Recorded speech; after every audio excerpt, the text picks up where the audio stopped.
pleasant day for each and every one of you, distinguished personalities, ladies and gentlemen. We warmly welcome you to the Annual Research Symposium 2022 of the University of Colombo. The Annual Research Symposium of the University of Colombo is an important event in the university calendar. Initiated in 2008, it unifies all the symposia here by holding respective faculties, institutes, campus, schools, and the library of the University of Colombo, providing researchers with a platform that showcases their work. This year's symposium is held in a hybrid mode, and we would like to welcome our participants joining us online and on-site physically. We are now about to witness the special invitees who are gathered outside the auditorium. We will commence today's proceedings with the traditional lighting of the oil lamp. It gives me great pleasure to invite the chief guest of the Annual Research Symposium, University of Colombo, Senior Professor Malik Ranasinghe, to light the lamp of light. I would now like to invite our keynote speakers who are present with us on site today, Mr. Ryotaro Hayashi and Mr. Arjuna Nanayakara. The Vice Chancellor of University of Colombo, Senior Professor H.D. Karunaratne, the Rector, Sripali Campus, Dr. Pratibha Mahanamaheva, representing all the Deans of the Faculties of University of Colombo, Professor Jayanetti, Dean of the Faculty of Technology, representing all the directors of the institutes of the University of Colombo, Professor Chandrasekhara, Director of IHRA, the Registrar, University of Colombo, Mr. K.A.S. Edward, representing the library, the acting librarian of the University of Colombo, Dr. D.C. Kuruppu, the Bursa, University of Colombo, Mrs. K.S.T.S. Jayasuriya, and the Chairperson, Annual Research Symposium, Professor K.P. Hewagamage.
Ladies and gentlemen, with the respected dignitaries who are present here at the Annual Research Symposium 2022, after keeping the traditions of Sri Lanka by lighting the oil lamp, we are now ready to officially initiate the day's proceedings, keeping the traditions of Sri Lanka.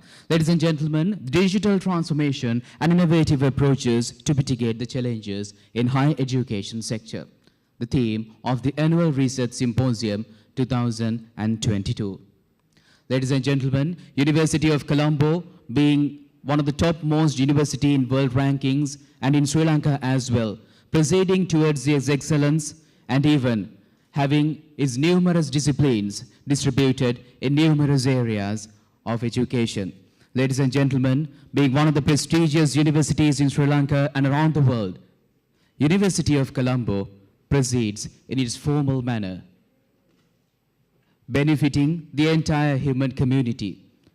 Ladies and gentlemen, not only that, the Annual Research Symposium 2022 will felicitate the 2% topmost researchers who have contributed the world to the betterment, and even 2020-2021 Senate awardees will also be awarded on the stage. They will be contributing to the university plethora in numerous ways.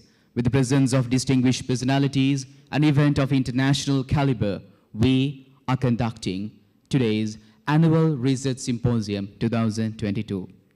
Ladies and gentlemen, to keep in the traditions of Sri Lanka, I would like to invite you all to stand up for the national anthem of Democratic Socialist Republic of Sri Lanka.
Senior Professor H.D. Karnaratna, the Vice Chancellor of the University of Colombo, was the driving force behind the Annual Research Symposium of the University of Colombo 2022. His leadership and support guided the organizing committee from the very beginning. Professor Karnaratna is the Chief Professor of Business Economics in the Faculty of Management and Finance in the University of Colombo and an accomplished researcher and distinguished academic with a service spanning over 30 years. It's my privilege to invite the Vice Chancellor of the University of Colombo, Senior Professor H.D. Karnaratna, to address the gathering.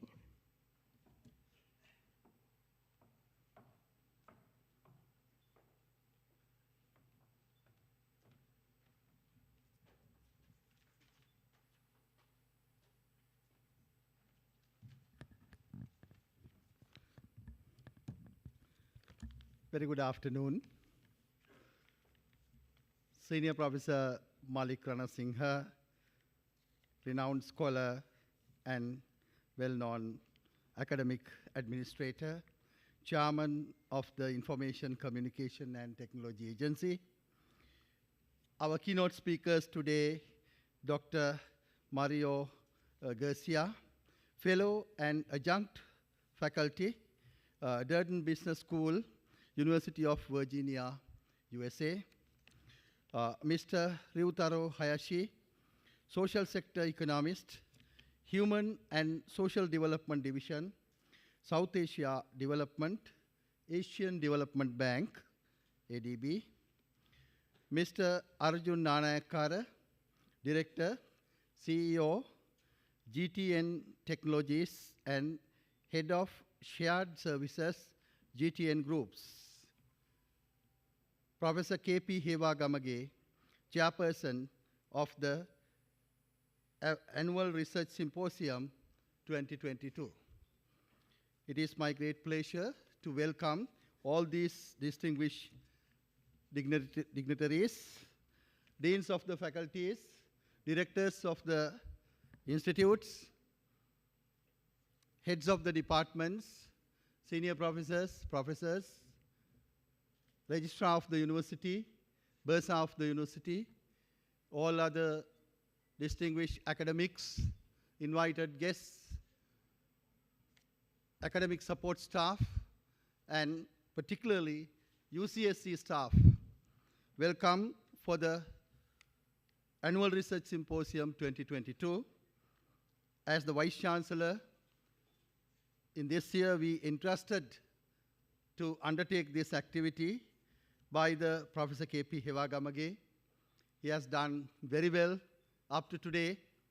As we all are aware, the University of Colombo is, according to web ranking, #1 in Sri Lanka. And in very recent past, we have seen the progress of the academia of University of Colombo, that out of the 2% of world scientists, nine scientists are from the University of Colombo. We congratulate them and we appreciate them today.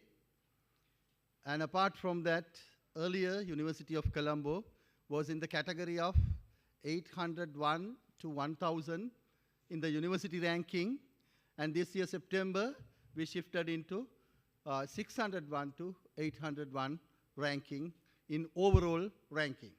But if I discuss about the ranking in medicine, I think we are close to 100 in the world. So therefore, our researchers, apart from the teaching, administration, social work, other creative work, their research abilities and research performance excellent. So that we are proud to say University of Colombo in Sri Lanka, having with only 921 academics. We have only 921 academics, out of which only 20% professors, 80% senior lecturers and lecturers. So only 20% out of this 921 academics, we have professors and senior professors. With this limited amount of human capital, the University of Colombo is in this. And this level, the most important thing we have to understand, the University of Colombo provide 13,000 undergraduate students as free education. So when we talk about the university ranking, people forget about number of students in the free education, because all top ranking universities above, they never have any free students. So the University of Colombo, having with all these, in Sri Lanka, we are the premier university performing well. So I should thank all the academia to bring this level, our research and publications, innovations, and particularly product launch and patent rights.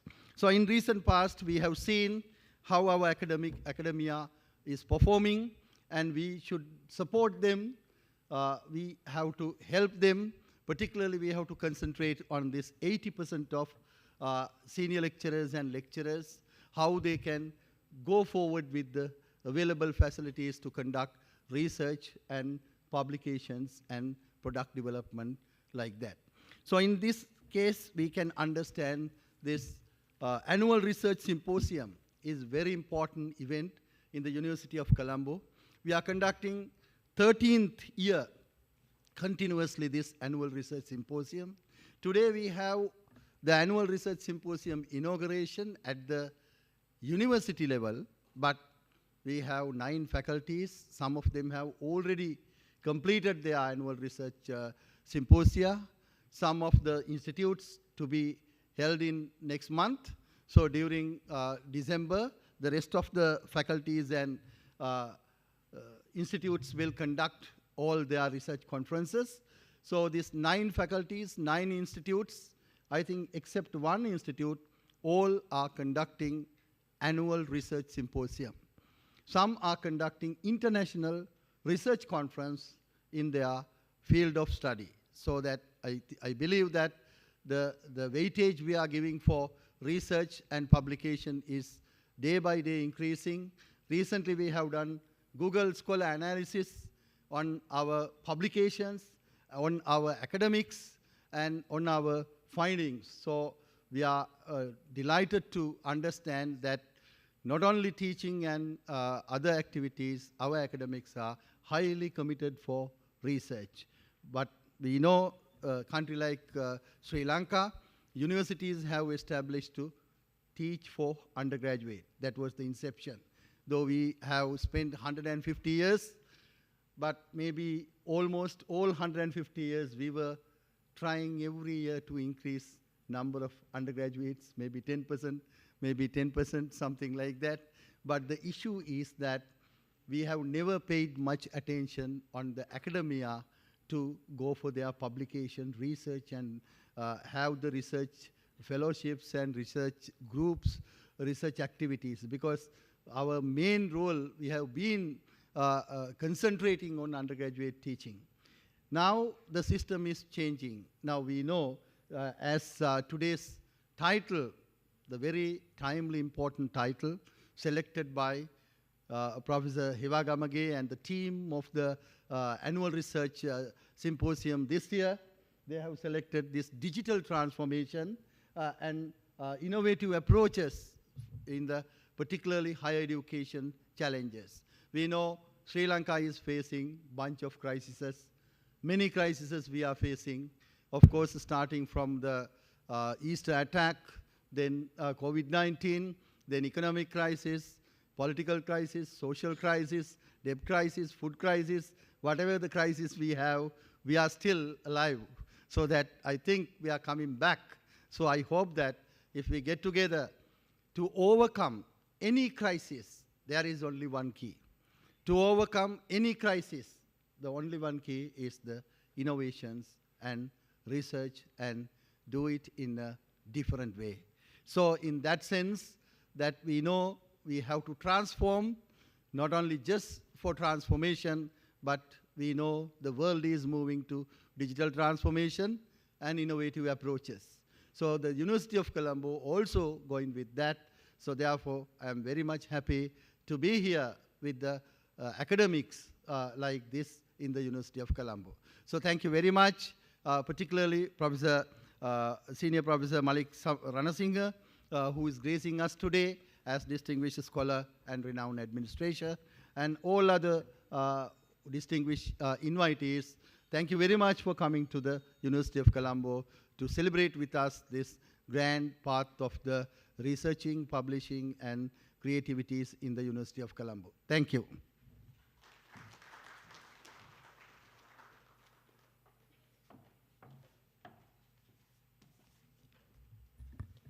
Thank you, sir, for those kind of words of welcome to all our guests.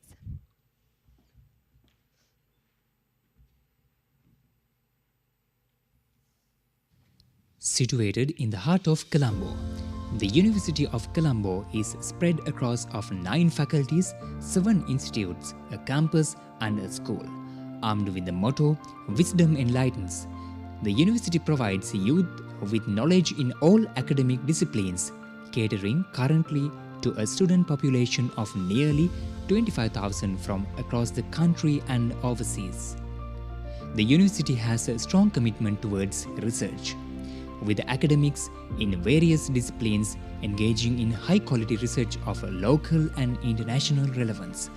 As an institution, the university collaborates with the private sector and foreign partners in research activities, thereby benefiting the field of academia, industry, and society at large.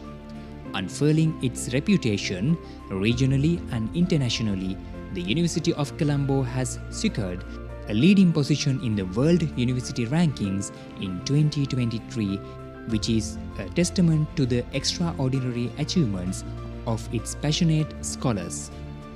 The Research Symposium of the University of Colombo is a significant event in the university calendar.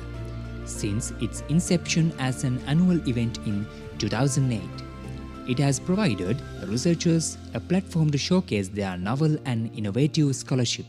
Not only does the symposium disseminate new knowledge gained through research conducted by the academic community of the university, it also promotes interaction across all faculties and institutes of the university.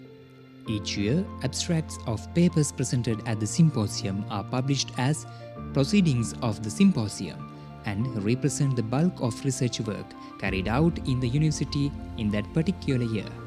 The Annual Research Symposium 2022 is a unification of all symposia held by the respective faculties, institutes, campus, school and the library of the university. The Annual Research Symposium will present to the public a plethora of excellent research findings by versatile researchers, showcasing the distinctive potential of the academics of the University of Colombo. The symposium will specifically recognize and acknowledge the contribution of researchers from UOC ranked as a top 2% of those in their fields, as well as winners of Senate Awards from the faculties and institutes of the University of Colombo.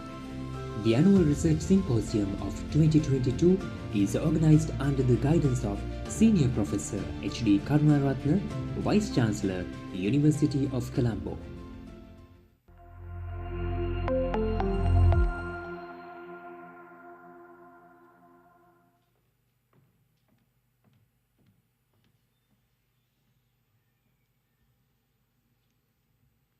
Ladies and gentlemen, now we are proceeding with the formal part of the Annual Research Symposium 2022. Is none other than the launch of the proceedings and the address of the chief guest. Let me invite the chief guest for this evening. The chief guest for this evening, Professor Malik Ranasinghe, is the current chairman of the Information and Communication Technology Agency and a senior professor in civil engineering at the University of Moratuwa. He is a chartered engineer, international professional engineer, and a fellow of the Institute of Engineers, Sri Lanka, fellow of the National Academy of Sciences, Sri Lanka, fellow of the Institute of Project Managers, Sri Lanka, and a graduate member of the Sri Lanka Institute of Directors. Professor Ranasinghe is a former Vice Chancellor of the University of Moratuwa, former fellow of the National University of Singapore, former commission member of the University Grants Commission, former council member of the National Research Council and the Association of Commonwealth Universities. Since 2003, he has been involved with the corporate sector as an independent, non-executive director of several public listed companies. I would now like to cordially invite you, sir, for this evening, Professor Malik Ranasinghe, up on the stage to launch the electronic proceedings and address the gathering of the Annual Research Symposium 2022 of the University of Colombo.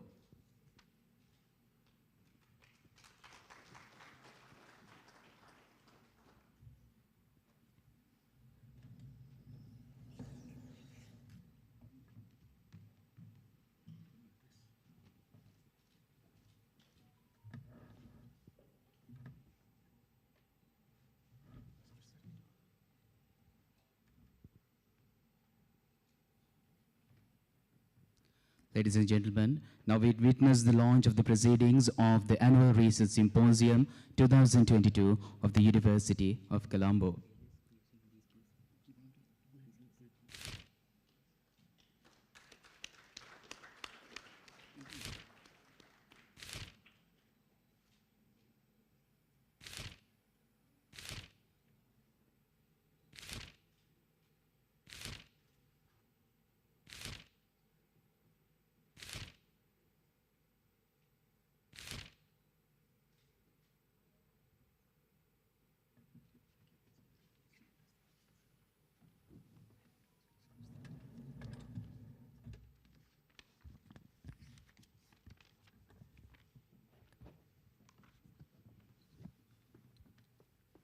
Thank you very much.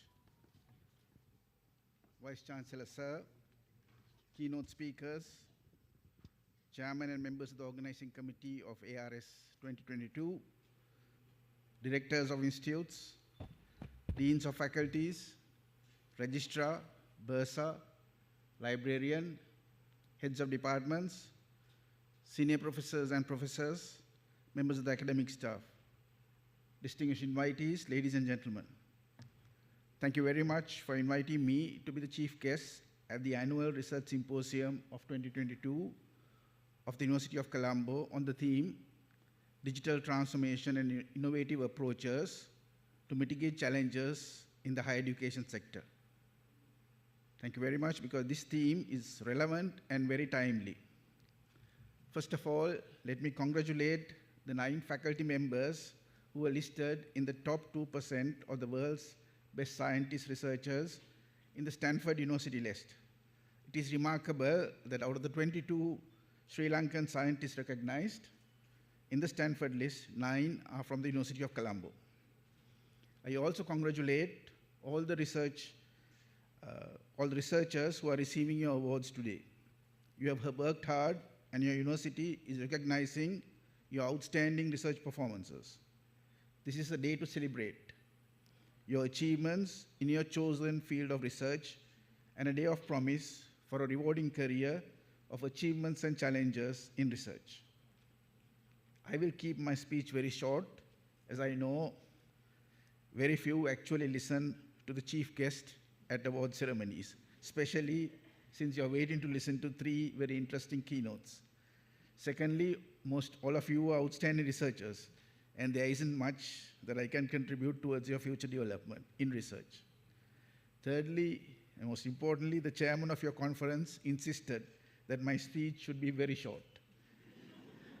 Therefore, I'll limit myself to 2 examples, a policy and a very interesting use case relevant to the theme of this year's research conference.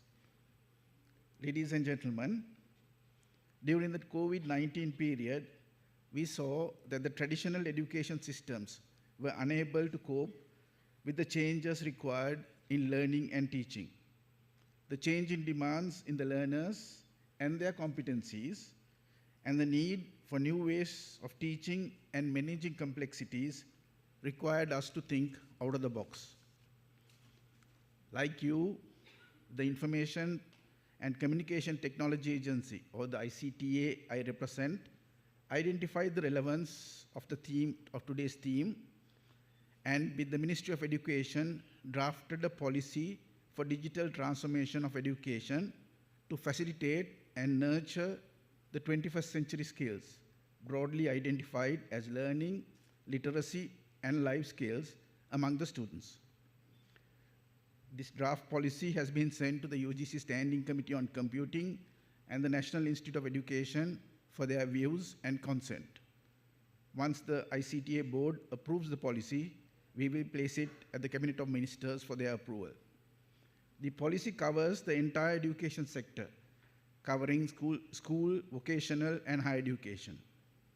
I urge all of you who are interested in digital transformation of education to take a very close look at the drafted policy, and of course, inform us if there are any changes needs to be done. The second example is on IT capacity building that is offered online and free of charge to enrich lives of large number of youth in our country, and is a wonderful story of a user case that highlight your conference theme. Faced with the academic disruptions during COVID-19, for most university lecturers, I'm sure it applies to you, online education literally meant delivering the same lecture to a digitally connected audience instead of the physical classroom. Lecturers, even in my own department of civil engineering, were struggled to deliver the online lectures. In late February 2022, that's February of this year, University of Moratuwa launched its open.um.lk, a free of charge knowledge enhancing online platform, the development of which commenced in November of 2021, with the objective to prepare unskilled school leavers who were completing their A-level examination in February 2022 to be IT-ready industry interns within 6 to 8 months. The development of the use case brought together all online representatives from IT industry, the Computer Society of Sri Lanka, industry associations like the SLASCOM, the academia, and a private sponsor. The development used online education properly. I emphasize on the word properly because we learned a lot in the process to enrich the lives of large number of unqualified youth free of charge. The significant amount of research went into the project to get it right. There was many attempts where we went wrong and we came back, we did more research, and it became quite a activity. Along with the director for the open and distance learning at the University of Moratuwa and the chief technical officer at 99X representing the IT industry, I was fortunate to lead the initiative on behalf of the University of Moratuwa, which brought the university out of its comfort zone to reach out to a young audience that needed proper guidance on capacity building in IT. The platform open.uom.lk offers opportunities digitally, like the trainee full stack developer program, developed and with the sponsorship of DP Education and offered free of charge, or the 12 independent modules again offered free of charge for a conversion master's program in project management. The modules are benchmarked at the level of the certified associate in project management. Normally it's the 4th year level, or commonly called the CAPM, offered by the Project Management Institute of the USA.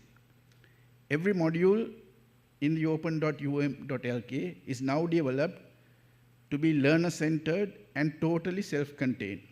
A learner could register for a module, achieve all the learning outcomes, have all the assessments auto-graded, and obtain an e-certificate on successful completion of the module with no intervention of a teacher.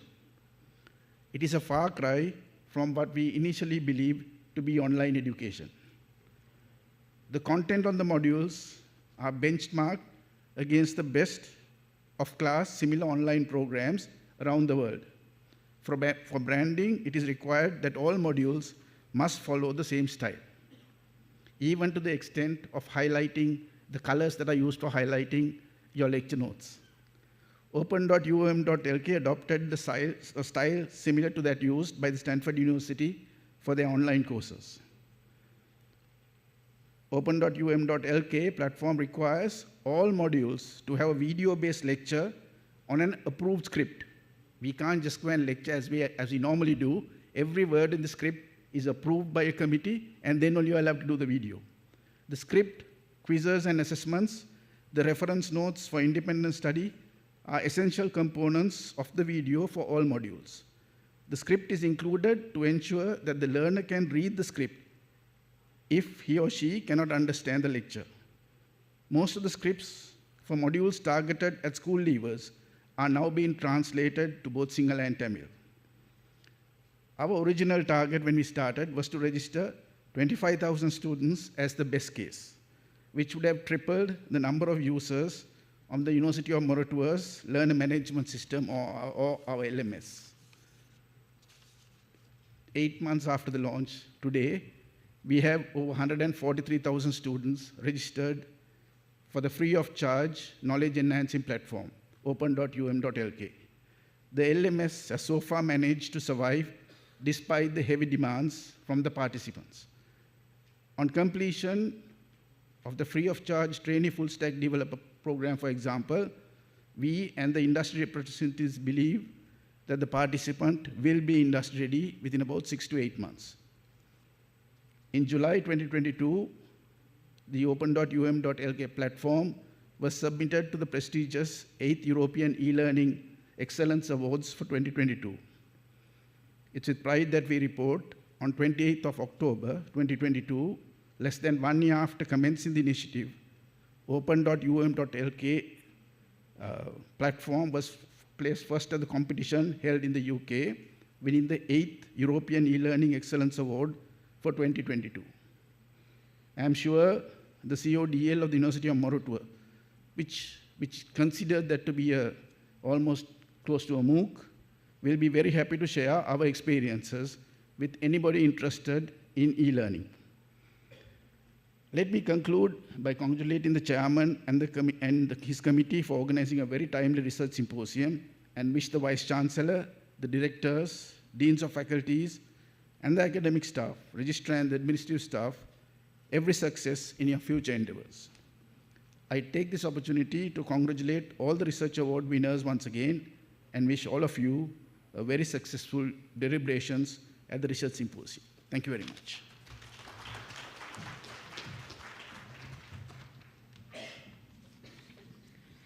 Thank you very much, sir. Chief guest of the Annual Research Symposium 2022, Professor Malik Ranasinghe, for initiating, launching the proceedings, and addressing this prestigious gathering. Ladies and gentlemen, we would like to announce that the proceedings of this Annual Research Symposium 2022 can be downloaded from the short URL displayed here, and all the registered participants will be getting the URL via an email.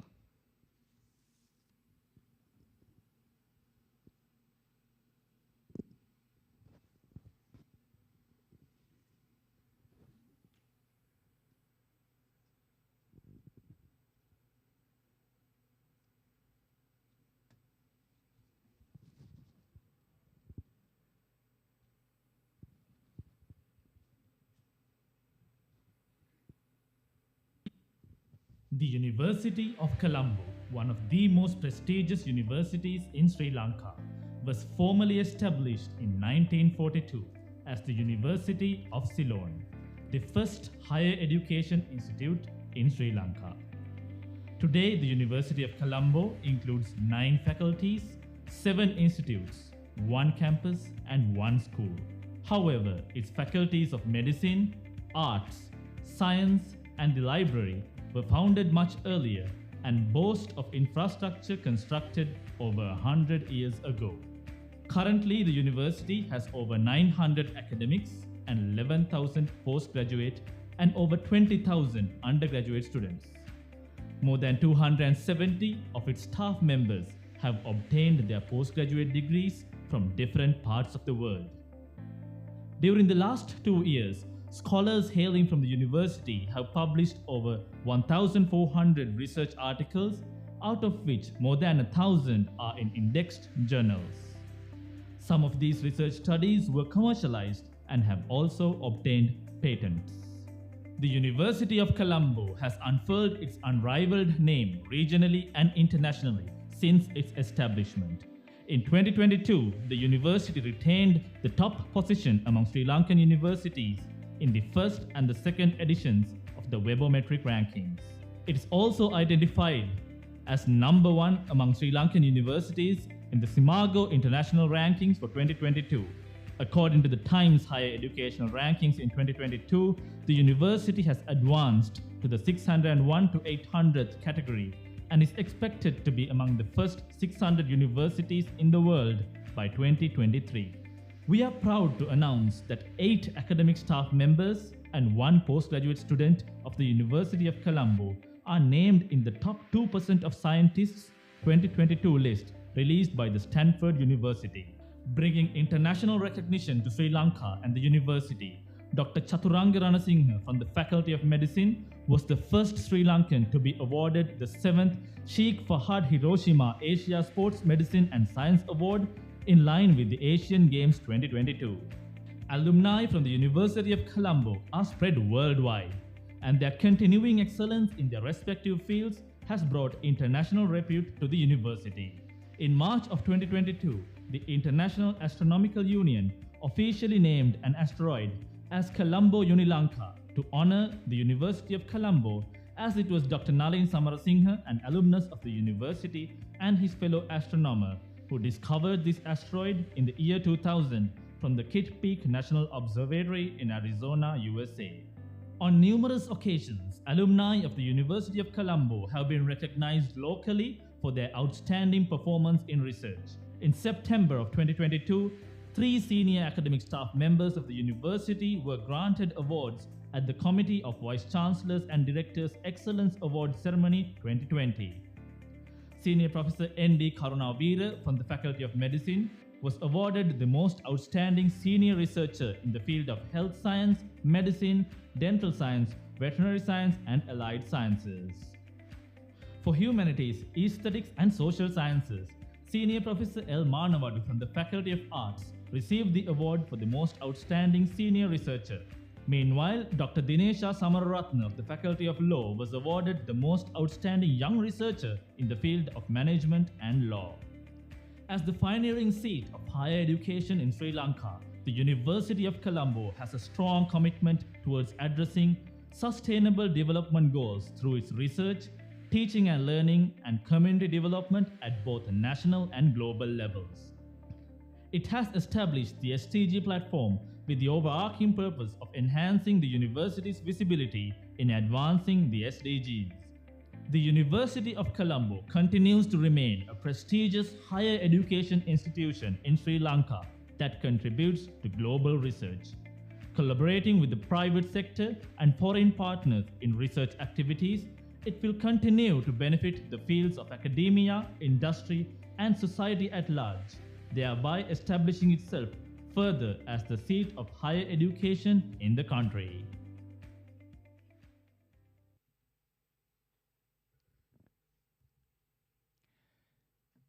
The theme of the Annual Research Symposium 2022 is Digital Transformation and Innovative Approaches to Mitigate Challenges in the Higher Education Sector. We are indeed fortunate to have with us 3 experts in this field as our keynote speakers for the evening. A question and answer forum is open for you to post any questions that may you have to our keynote speakers.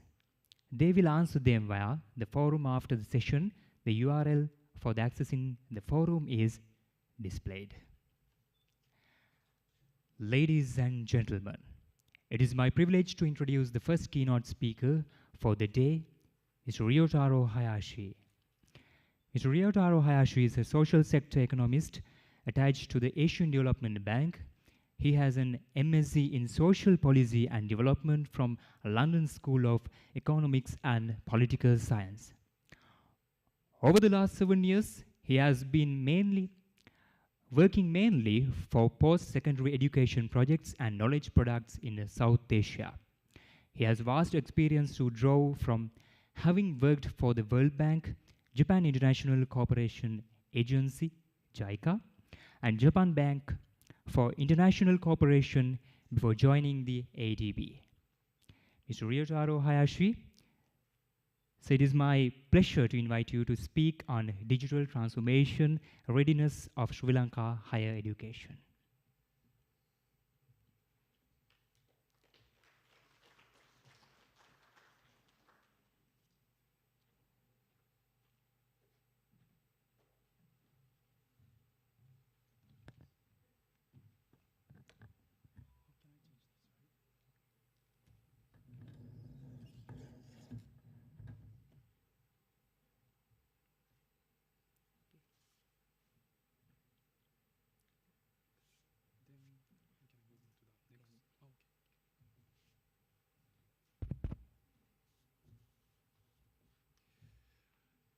Honorable Vice Chancellor and Chairman ICT Agency and distinguished speakers, ladies and gentlemen.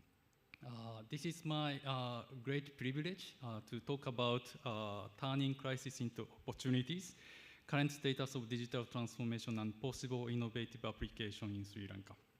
And before starting the presentation, I would like to congratulate University of Colombo for continuously climbing up the world global higher education ranking. And also great to know there are like many top 2% global scientists in Sri Lanka. This is a great asset for the countries, and we hope the number of great scientists will continue to increase in the future. And then, let me just briefly explain why I'm here. I am from the Asian Development Bank. We have one ongoing project called Science and Technology Human Resource Development Project. And this project started from 2019, and we are supporting Faculty of Technology and Faculty of Engineering in 4 universities in Sri Lanka. unfortunately, ADB funded project because you probably have different funding from the World Bank. But we are supporting Sabaragama University, Rajarata University, University of Sriwijaya-World as well as University of Kelaniya. And we are specifically supporting Faculty of Technology and Engineering in those 4 universities. And recently, we also added University of Moratuwa to support the Faculty of Medicine. And based upon this working experience in the 4 years, I have a chance to think about how digital transformation can be further accelerated in the context of Sri Lanka, mostly driven by the pandemic, obviously, but at the same time, Sri Lanka is also suffering from the economic crisis. And so this is my great opportunity to share my thoughts, and would like to hear from you through the online slide comments. But let me first start from the defining of the digital transformation. I think there are many different ways to define the digital transformation, but I think these 3 different stages will be probably helpful to understand the concept of digital transformation. It can be consisted of digitization. Digitization meaning just converting the analog materials into digital space. So that's the first stage. And second stage of digitalization, this is trying to improve the process. For example, launching the learning management system, developing university web server, website, etc. So this is improving the process. And third process is digital transformation. And this is far beyond the digitization and digitalization, and I'd like to make these distinctions here. And this is the series of deep and coordinated culture, workforce, and technology shifts that enable new educational and operating models and transform an institution's operations, strategic directions, and value proposition. So it is far more complex and far more difficult. And my presentation is trying to understand whether you are ready, or whether Sri Lanka is ready to make this digital transformation. Let me first start by shedding light on the positive side. I must say Sri Lanka did remarkable transitions to online higher education.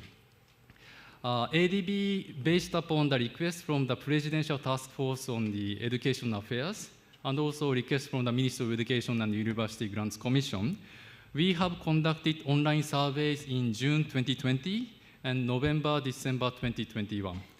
And many of you joining here today probably have seen this online survey, and hope most of you have cooperated with this online survey. So we have some sort of first-hand data to show this remarkable transition. Of course, the participants on this online surveys are self-selected. So we cannot take this survey result as it is, but still most of the students, not just about the faculty members, have experienced online higher education. I think this is almost not 0%, but before the pandemic, use of online higher education is really not the main instrument.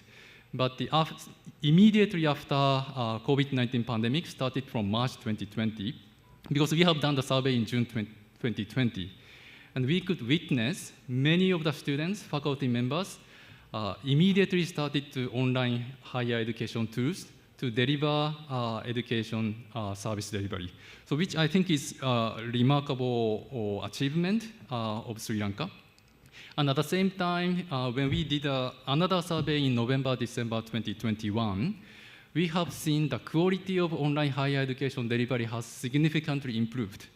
Meaning when we did a survey in June 2020, many people using emails or some WhatsApp or some a social media platform to do the online higher education. But when it comes to November, December 2021, most of the students, faculty members are very much used to using Zoom to continue online higher education. And the key of this transformative change was made possible through the whitelisting of the university web servers. Whitelisting of university web server means a student can have a free access to learning management system in each state universities. And this idea was actually brought by Professor Dr. Hewagamage from the University of Colombo. and his insights and suggestions were, I must say, really instrumental. And so University of Colombo is not just about excellence in academic research, but it's really playing an important role to promote good ideas into practice in the policy arena.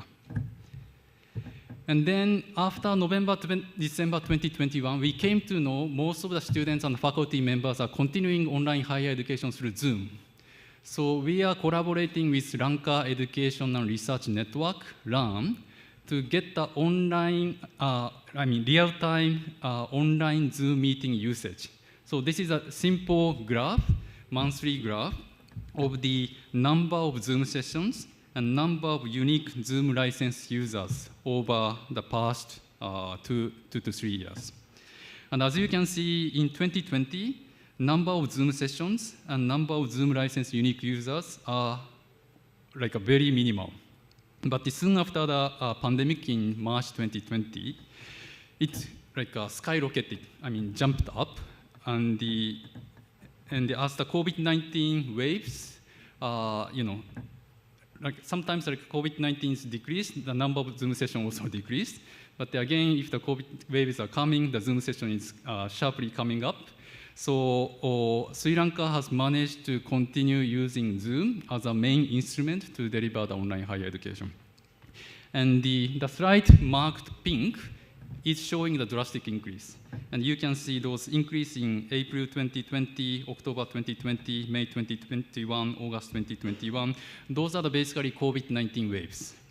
But when you look at the April, May, June, July 2022, the number of COVID-19 cases are actually minimum. But still, Zoom usage increased because of the economic crisis. So meaning like online higher education is actually lifeline, not just about the pandemic, but also the economic crisis. And I also wanted to present, this is the number of research publications through Scopus. So I got this data just a few days ago. I have some colleagues working in the Elsevier's, and they gave me this number of publications over the last 10 years. And before 2020, the number of publication increase is actually like a roughly 10% increase over time. But between 2020 and 2021, even though higher education sector was severely hit by the COVID-19 pandemic, the number of publication was increased from 3,200 to 4,000. And I even have some figures of 2020 as of today. And the number of publications as of just a few days ago is already beyond 3,000. And many publications are supposed to be published in the later part of the year. So this may further exceed the 2021 level of 4,000. So I must say, like Sri Lanka higher education professors, students are really doing good during this pandemic. And I would like to congratulate all of your efforts so far. But let me also shed light on the not necessarily the bright side. So Sri Lanka, as I mentioned, made a remarkable transition into the online higher education. But most of the students are actually attending Zoom session through smartphones or mobile broadband network. And this is clarified based upon our online survey. And this is not conducive device to continue online higher education. The student needs laptops or high-speed internet connections, which most of the students are lacking. And also, online assessment is challenging for students as well as faculty members, and practical hands-on sessions were difficult to implement. And this is actually widening the gap between rich and poor, and also rural and urban divide. And this is a map basically showing about the smartphone share of the students in Sri Lanka. On the graph on the left-hand side, as you can see, Colombo has a weak color, meaning like many of the students have access to smartphone. And they can use like a laptop, etc. But on the surrounding rural area, the use of smartphone, the percentage of students using smartphone is really high. And the next map is showing the poor internet connections. And if the color is weak, then they don't have much problem. So Colombo, Gampaha district, students don't have much issues. But when it comes to rural area, students are actually suffering a lot through the poor internet connections. So those are the obvious challenges, and that policymakers need to think about how to solve this problem. But we should not be limited our discussion between student and university in the yellow box. As I mentioned in the beginning, digital transformation is more about a series of transformations in different stakeholders. And nowadays, students and even professors in Sri Lanka are trying to go abroad. So we have to think about how we can engage university in overseas through digital transformation. And also we have ICT agencies and SLASCOM representative here. And we also have to think about how we can engage industry by the use of digital technologies.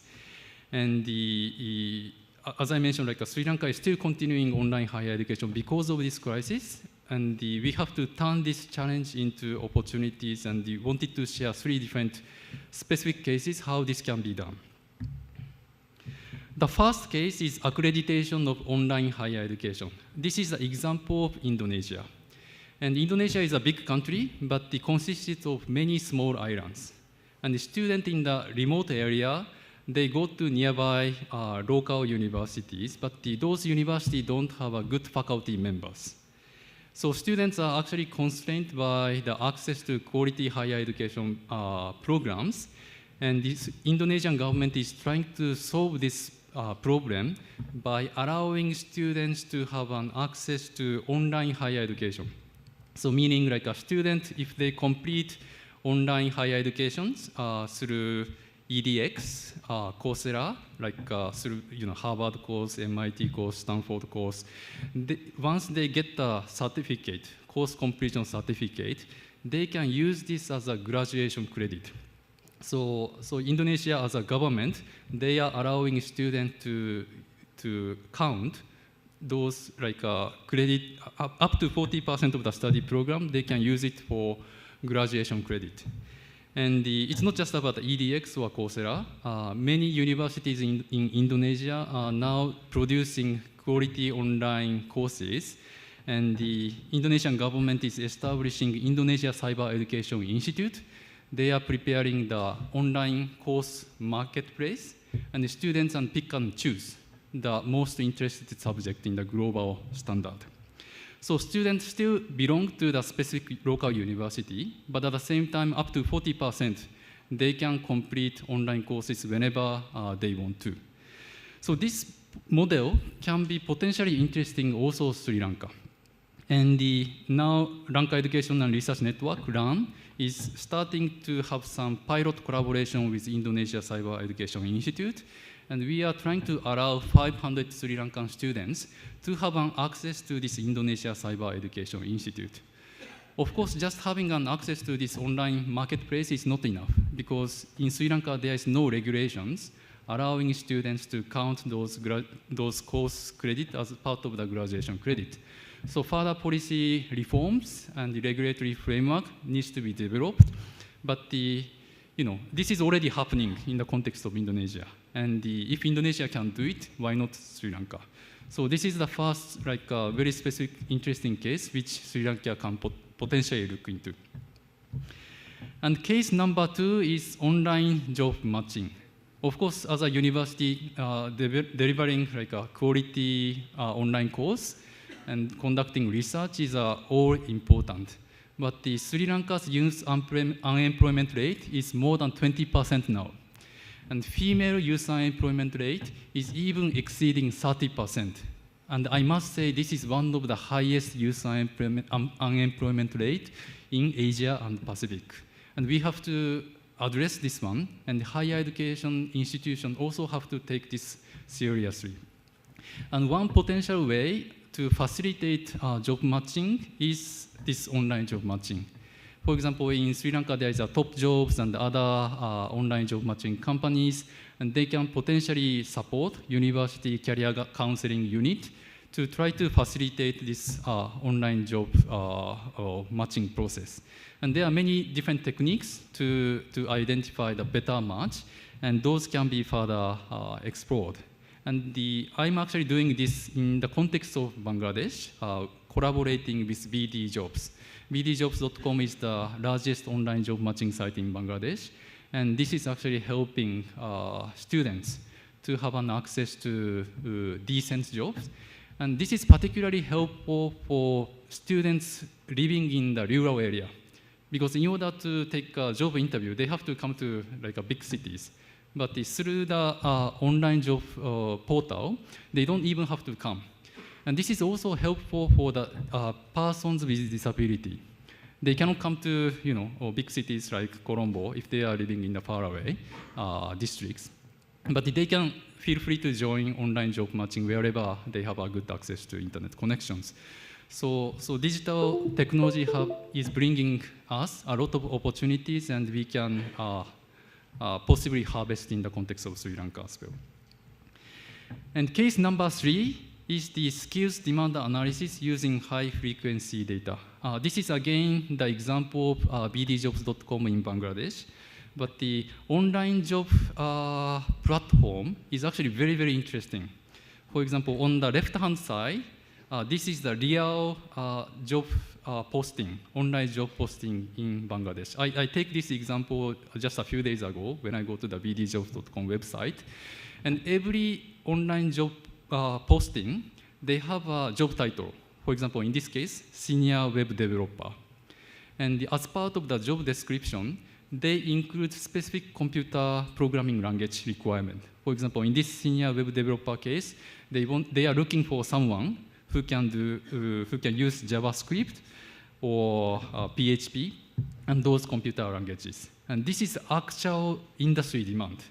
And but each job posting is not meaningful, but we can get the data from the online job matching company, and we do the natural language processing. I mean, we use natural language processing technologies, basically doing the data text mining and trying to understand what kind of job occupations or computer programming language is actually getting very popular. And technology is evolving very fast.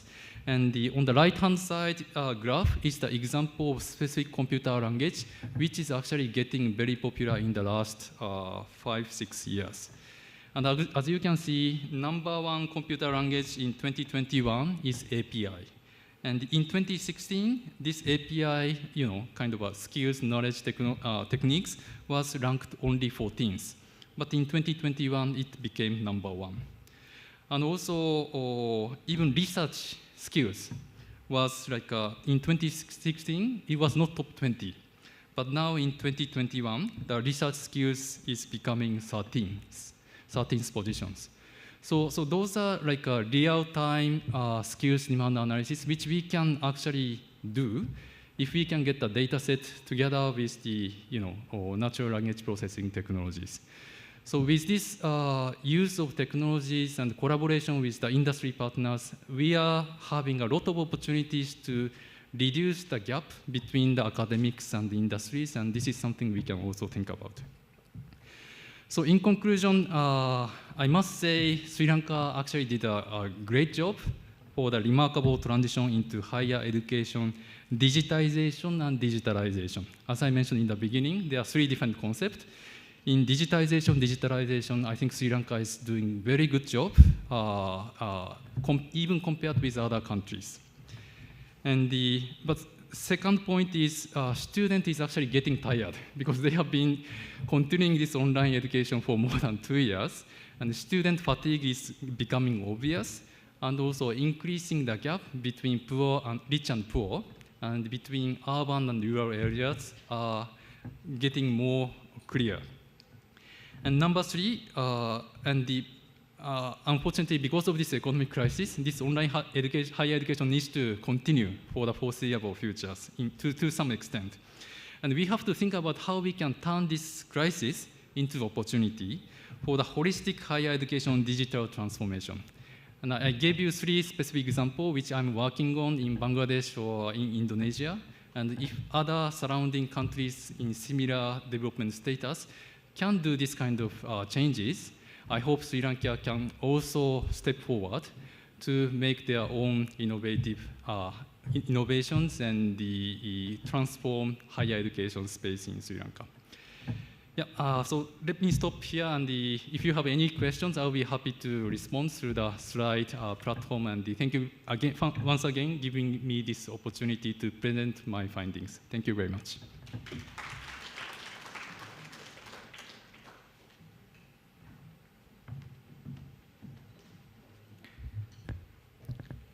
Thank you very much, sir. And I would like to remind the audience that the Q&A forum is open, and you can post any questions that you have for our speakers. The second speaker for the day is unable to join us on site, but is joining us live all the way from the United States of America. Dr. Marito Garcia is currently a fellow and adjunct faculty at the Darden School of Business, University of Virginia, USA. He is also a senior consultant on education and digital transformation to the World Bank and Asian Development Bank. An economist by profession, he has published several books on education, labor, and consumption economics. It is with great pleasure that I welcome Dr. Garcia, who is joining us online from the USA, to speak us on Towards a New Framework for Digital Transformation, Options for Sri Lanka's Higher Education. Over to you, Dr. Garcia.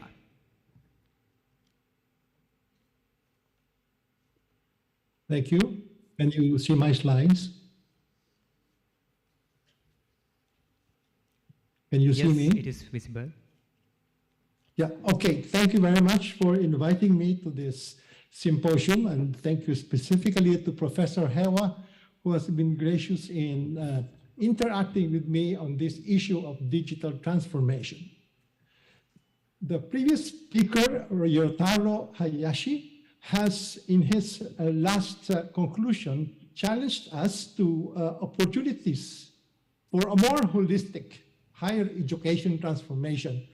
And in my talk today, I will speak about describe a more holistic digital transformation potential for higher education in Sri Lanka.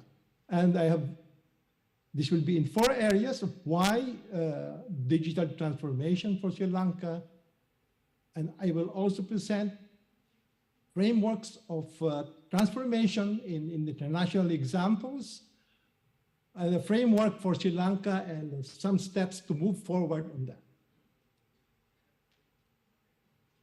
So, why digital transformation?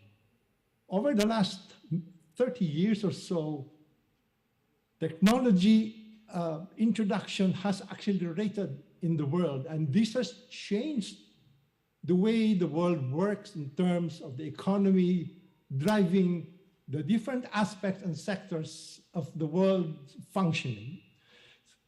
So in this chart, several of these technologies have been introduced: robotics, blockchain, the internet, big data, cloud, digital credentials, drones, and the others, which have driven the demand for skills.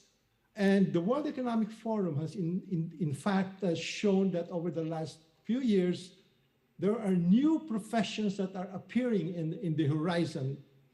Demand for professions in data and artificial intelligence, for example, engineering, cloud computing, in sales, and in most of these aspects. And the challenge for the tertiary education in Sri Lanka is how to address those skills needs of the economy to help drive and improve the economy of the country and move forward to improve the economic performance of the country. The second challenge in tertiary education, in fact, is that these new technologies in the introduction to build up the skills takes quite a while, and the existing delivery models are very slow. For example, a new skill in cybersecurity or machine learning, it takes 2 to 3 years to codify, build, and approve the curriculum. Another 2 to 4 years for the student to learn and master the skill, and more years to be on the job to attain mastery of those skills. And since technology is coming in a rapid way, by the time you can build the skill for a particular technology, another technology comes, and therefore it becomes now obsolete. So the vision necessary for achieving those improvements in the numbers of skills that Sri Lanka will need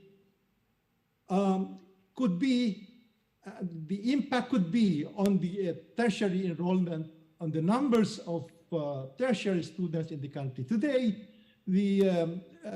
Sri Lanka has a gross tertiary enrollment of only 21%, and it is way behind in terms of access compared to its peers, its middle-income peers. The average of the middle-income countries in terms of that enrollment is 33%. For example, Indonesia is 36%, Malaysia 43%, Philippines 36%. So the objective of transformation could be, in my mind, also to address the access to a bigger number of students for filling up the skills and the void in skills demand in the country. And how could the technology how could transformation help address these challenges? We try to look at what's happened in other universities and situations that have done the transformation, the complete transformation. In this chart, we see that on average, it has increased the class size by at least 50%, by an average of 50%. In the Arizona State University, which is one of those dramatically improving in terms of transformation, it has increased the number of class size from 28 to 50. That's 79% increase. And also in the University of Central Florida, about 80% increase. So the impact of transformation is the ability to get more enrollment, not by building more physical classrooms, but by enabling more classrooms through virtual means, building online universities.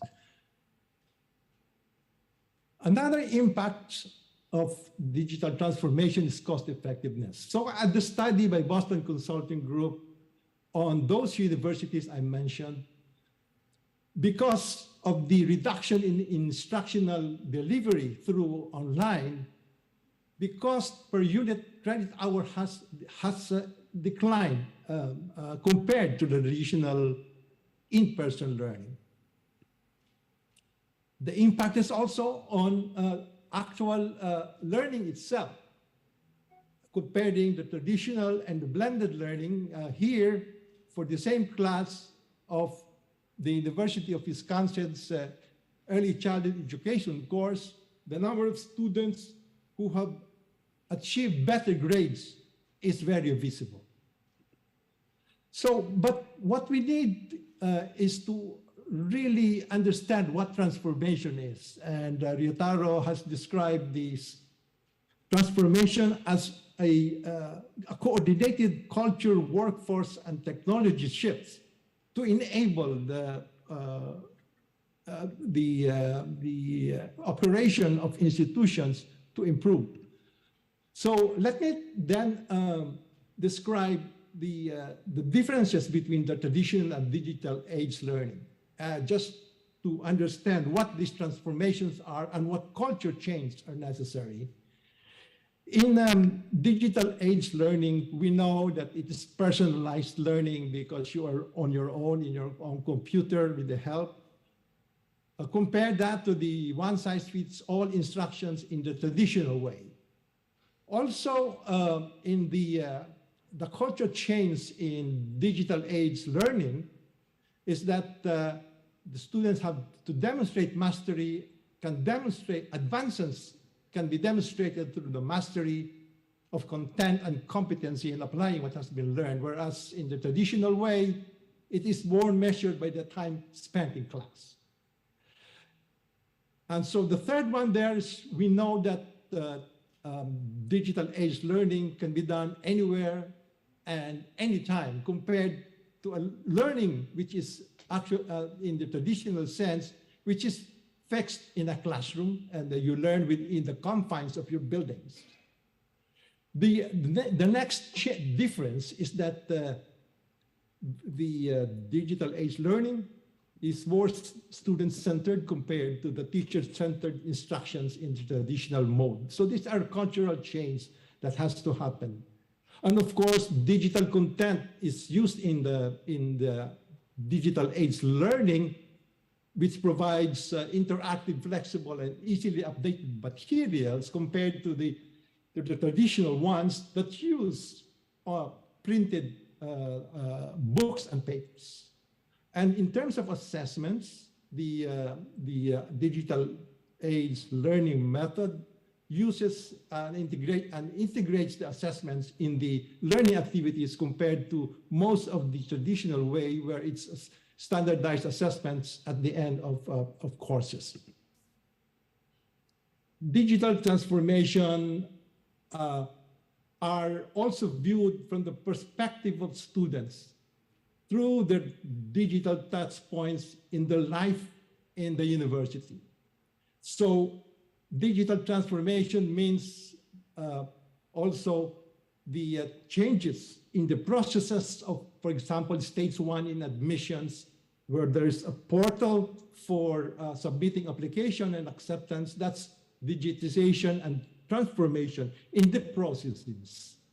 And then as the students goes to learning experience, he goes to check on the use of the learning management system for advice to help the students, a student portal for pay fees, for example, and enrolling for academic advice. And of course, during this learning itself, online learning is also promoted. Assignments are online and collaboration also online. Ryotaro in the stage 4 has demonstrated that also that career guidance is very important as an aspect of the digital transformation there in stage 4. Transformation also affects the teaching and the university provision of university services. Listed there are the training for pedagogical methods with technical devices, the use of learning management system, online course creation, and the collaboration tools. For example, where Ryotaro has mentioned to us that in the last survey, the use of email, WhatsApp, Viber, and Zooms and Teams and virtual Teams and MOOCs have been assessed. And these are aspects of the transformation. But how do we organize this into a more holistic framework that Ryotaro has mentioned for transformation? Fortunately, we can borrow some from some frameworks outside the country. In the European Commission, for example, there are benchmarks for digital proficiency targets for foundational digital skills, intermediate, advanced, and specialized skills for citizens and students. The same is true for teachers. There are frameworks around built by the European Commission for understanding the proficiency and the pedagogic competence of teachers and professional competence of teachers, as well as a framework for looking at what is meant by a competent digital organization also by the European Commission. Now, what path can we use for Sri Lanka to do this? We look at, number one, of course, the global frameworks, as I have mentioned in examples in Europe. Then we look at the different drivers of transformation that could be applied to Sri Lanka, followed by identification of the different indicators that we can pick to assess the transformation. And lastly, with those indicators, we define the maturity levels of the institutions that you have assessed. So, looking at the different drivers of transformation, Ryotaro in his discussion has talked about teaching and learning.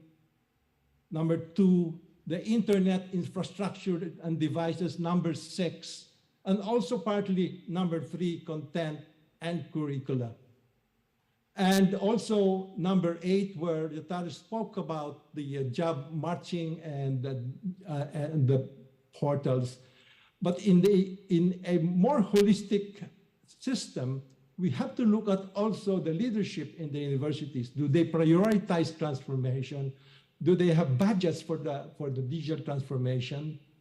At the same time, number 4, assessments. Do you use proctoring or digital credentialing as an example in Indonesia that Ryotaro have mentioned? Is there faculty and staff development to help the faculty become enabled in terms of teaching in the new digital world? And collaboration, of course, and which is very important in expanding and getting more content in this area. So all those 8 drivers, we can picture several indicators to understand what they are. For example, in terms of the internet and infrastructure, number 6, the question around stability of Wi-Fi and internet, bandwidth of the internet, internet bandwidth, the tools that we use, the Zooms and Teams and so on. Those are the indicators that are important in that number 6, infrastructure and device. And also in number 2, pedagogical methods, use of LMS. And number 3, the content and curricula of online course materials, very important. And details of assessment, number 4, number 7, and in number 8, career guidance and the job portals that Ryotaro has mentioned. So the bottom line is there are several aspects of digital transformation that are necessary in order to move forward with how universities can move forward in this area. Now, in terms of number 3, let me expound on what we mentioned about content, online content. Online content can be developed by universities from their own, by their professors, but also there are international platforms that are available there. For example, I have an example here of the EDX, which is a platform of courses from the top 200 universities in the world, which produce courses, and these are free courses to use. But of course, what the platform asks, when you want a verified certificate, you pay a minimal fee to get that. And in such platform like EDX, they have also innovations in credentials, micro-credentials especially, which they call micro-bachelors and micro-masters credentials from courses from the big universities, including, for example, here, Harvard, MIT, and Cambridge, and Oxford. Now, using all of those criteria and all of those drivers of transformation, each university can assess its own levels of digital maturity, and using that, as the benchmark, it can then assess capabilities for transformation, identify actions and identify areas which they can do and which they can ask support from a national investment, and they can also be used for benchmarking between universities in Sri Lanka. I go back to this impact of digital transformation in those universities that have attempted to do this, and the study which showing that on average it can increase the size of the classes by 50%. If we apply that parameter to Sri Lanka, which today has been limited by the number of spaces for tertiary education, out of the 350,000 students who apply for AEI exams, only about 30,000, I think, are accepted. And therefore, what else would the other students do if they cannot enter tertiary education? One solution is to do a digital transformation of the higher education. You don't have to build new classroom, just build new virtual classes, just like what for example, Arizona State University has done over the last 8 to 10 years. Today, that university has enrolled 140,000 students, and of that, only about 70,000 or 80,000 are in-person classes in a face-to-face situation, but there are 60,000 of those 140,000 students in Arizona State University who are studying purely online, and therefore increased the enrollment dramatically from 2016 to today.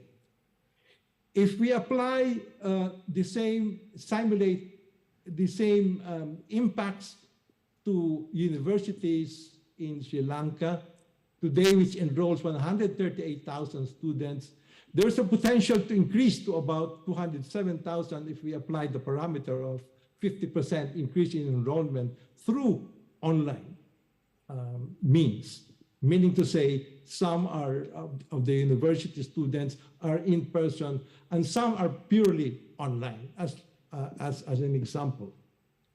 Thank you very much for listening, and I will be looking at your questions on the Slido Q&A. Thank you.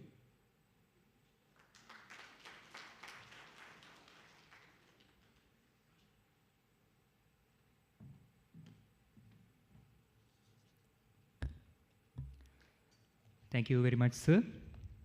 And I would like to remind the audience that the Q&A forum is open and you can post any question that you have for our speakers.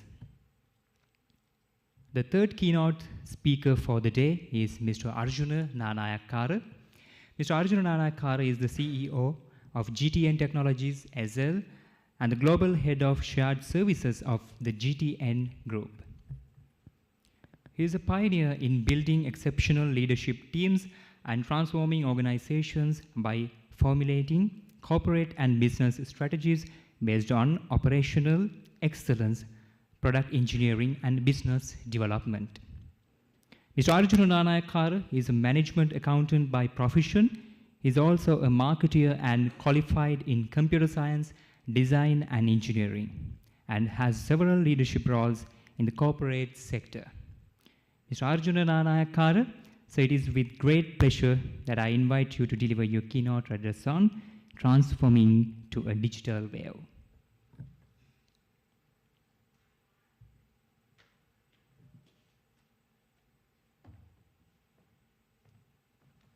Quick learning on this. I play. Thank you. Thank you very much for that introduction. It's a pleasure to be here, quite honored in front of this distinguished audience.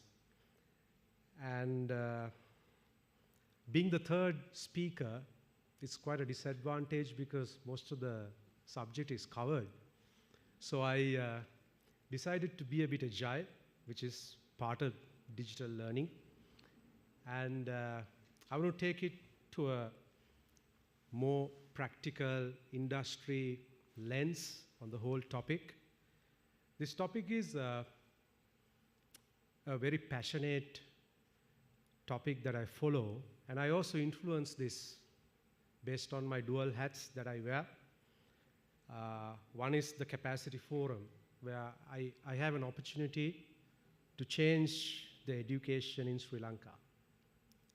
Because I'm part of SLASCOM, heading the Capacity Forum, especially in the IT BPM sector. I want to state this as a starting statement. We need about 25,000 professionals every year. But we have a gap of 6,000, approximately 6,000. So how do you fill this gap?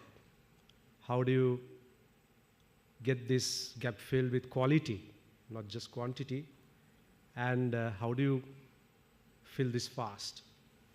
As a rapid learning curve. It was all addressed by previous speakers.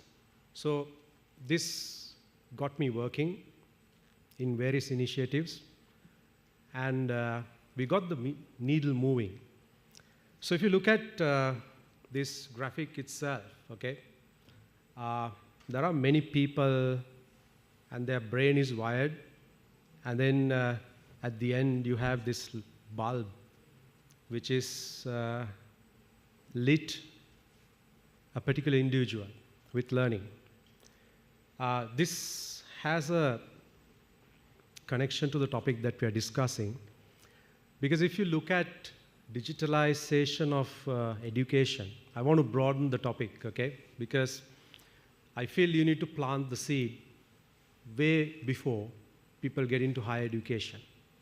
Okay, so we talk about higher education today because it's an easier chapter to handle this topic. But the education starts at quite a young age, right? I took this phone for a reason. Apple came out with this design with no keypad. And they gave a square device to an audience, and this audience was kids, okay, below 5 years, 7 years old. They're not adults. They studied how people respond to a device, how they press things. If you want to move things, do they tap? Do they move like this? I'm supposed to do this to change the next page. And they designed this. So before that, adults were pressing numbers and turning wheels to communicate to the device. So you have to start digitalization at a much younger age. And there's a lot of research and a lot of funding going on to this at a global scale.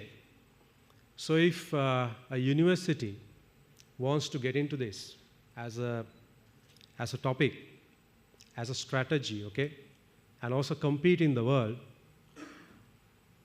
fortunately or unfortunately, I've got to say, you need to follow global trends. You need to know what the world is doing, because today I'm in front of the Colombo University, a prestigious audience, okay? I was proud to hear 2% of the scientists come out of this landscape, okay? It's a brilliant achievement. I always look at the world as a glass half full. Okay, despite all the problems, I get up in the morning and I think positively about how I contribute during the day. So when I heard that, there's something working, right? We have to appreciate that. But will it take you to the next 10 years? That's something you need to think, right? So when you talk about digitalization, you can't restrict yourself to 65,000 square feet in Sri Lanka, 22 million population. That's the problem. The business case is, globally, all the universities are digitalizing their approach to education. So when you compete, the first thing you need to check is, has people changed the way they learn? Has it changed?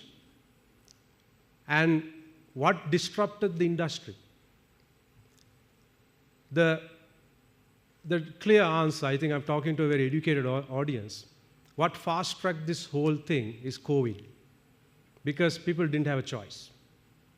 People used to physically move, learn things, right? I'll get to a few slides which are very funny in a way. But people had to change the way they live. So because of that, people converted the existing resources to connect and continue their life. So as part of that, education also had to change. Some things worked, some things didn't, some things we are still following. So when I spoke to a few colleagues today at the audience, I heard the struggle, right? It's better to be physical than be online. I heard this. I mean, it's a common phenomena that I'm hearing, various corners, even at office and as an industry. We feel there's more productivity, creativity, and innovation if you collaborate and physically meet. But that's not the case, things are changing. So you need to adapt and convert this into an opportunity, as many speakers said here. So if you go back to my question, has it changed how people learn? Do you read a book, listen to a lecturer, and do you try to memorize and reproduce knowledge in the new age? So this is a classroom. And I researched this graphically to show a Google image of how things are currently in some parts of the world. Earlier, I remember, it's a paradigm shift, okay? I remember somebody comes on the stage or a classroom head table, people listen, and then they produce material which is limited. So the limiting factor is material, and people jot it down. But that's not digitization. When you digitize something, it's available globally, right? When you open it up, anybody can see that. So I'm going to give you an example. I was heading a global organization, and one of the trending technologies is cloud. Okay, and this is actually a disruptor. You don't really need to have on-prem environment to run a global organization. You can move your infrastructure to cloud. I was never a cloud person. I could learn cloud in 6 months. Apply to that job, head of cloud in a global organization which runs 1/3 of global finance, and master that game, and also go into forums like this, sponsored by AWS, speak about that topic. 80% of that knowledge I learned online. So how do you do that? Now, how do you actually go and compete with that as a university, as a higher education institute? So what you need to understand is how you distribute, how you deliver knowledge has also changed because of that.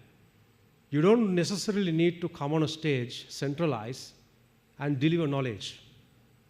It's collaborative, right? So when you have a digitized knowledge base, you have to get into collaborative knowledge sharing environments where you should have access to experts beyond the person who's presenting it. Necessarily, the lecturer is not the highest person with knowledge. You need to understand that.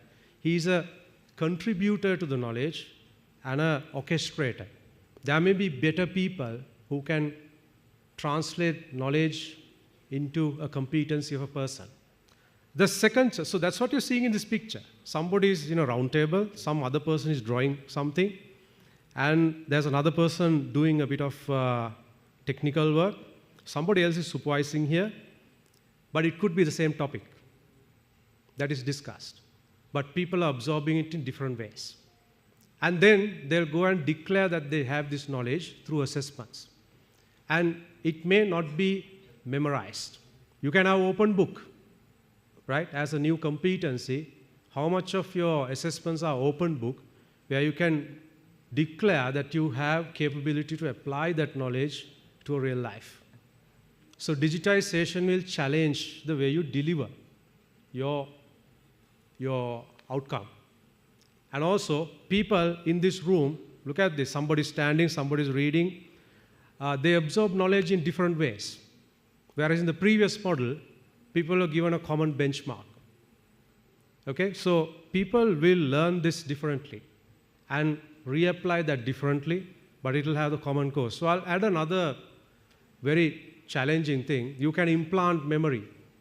There's research people have found. Don't forget, while we digitize our content, companies are researching on how to implant knowledge through chips. And they can do it. This is clinically proven.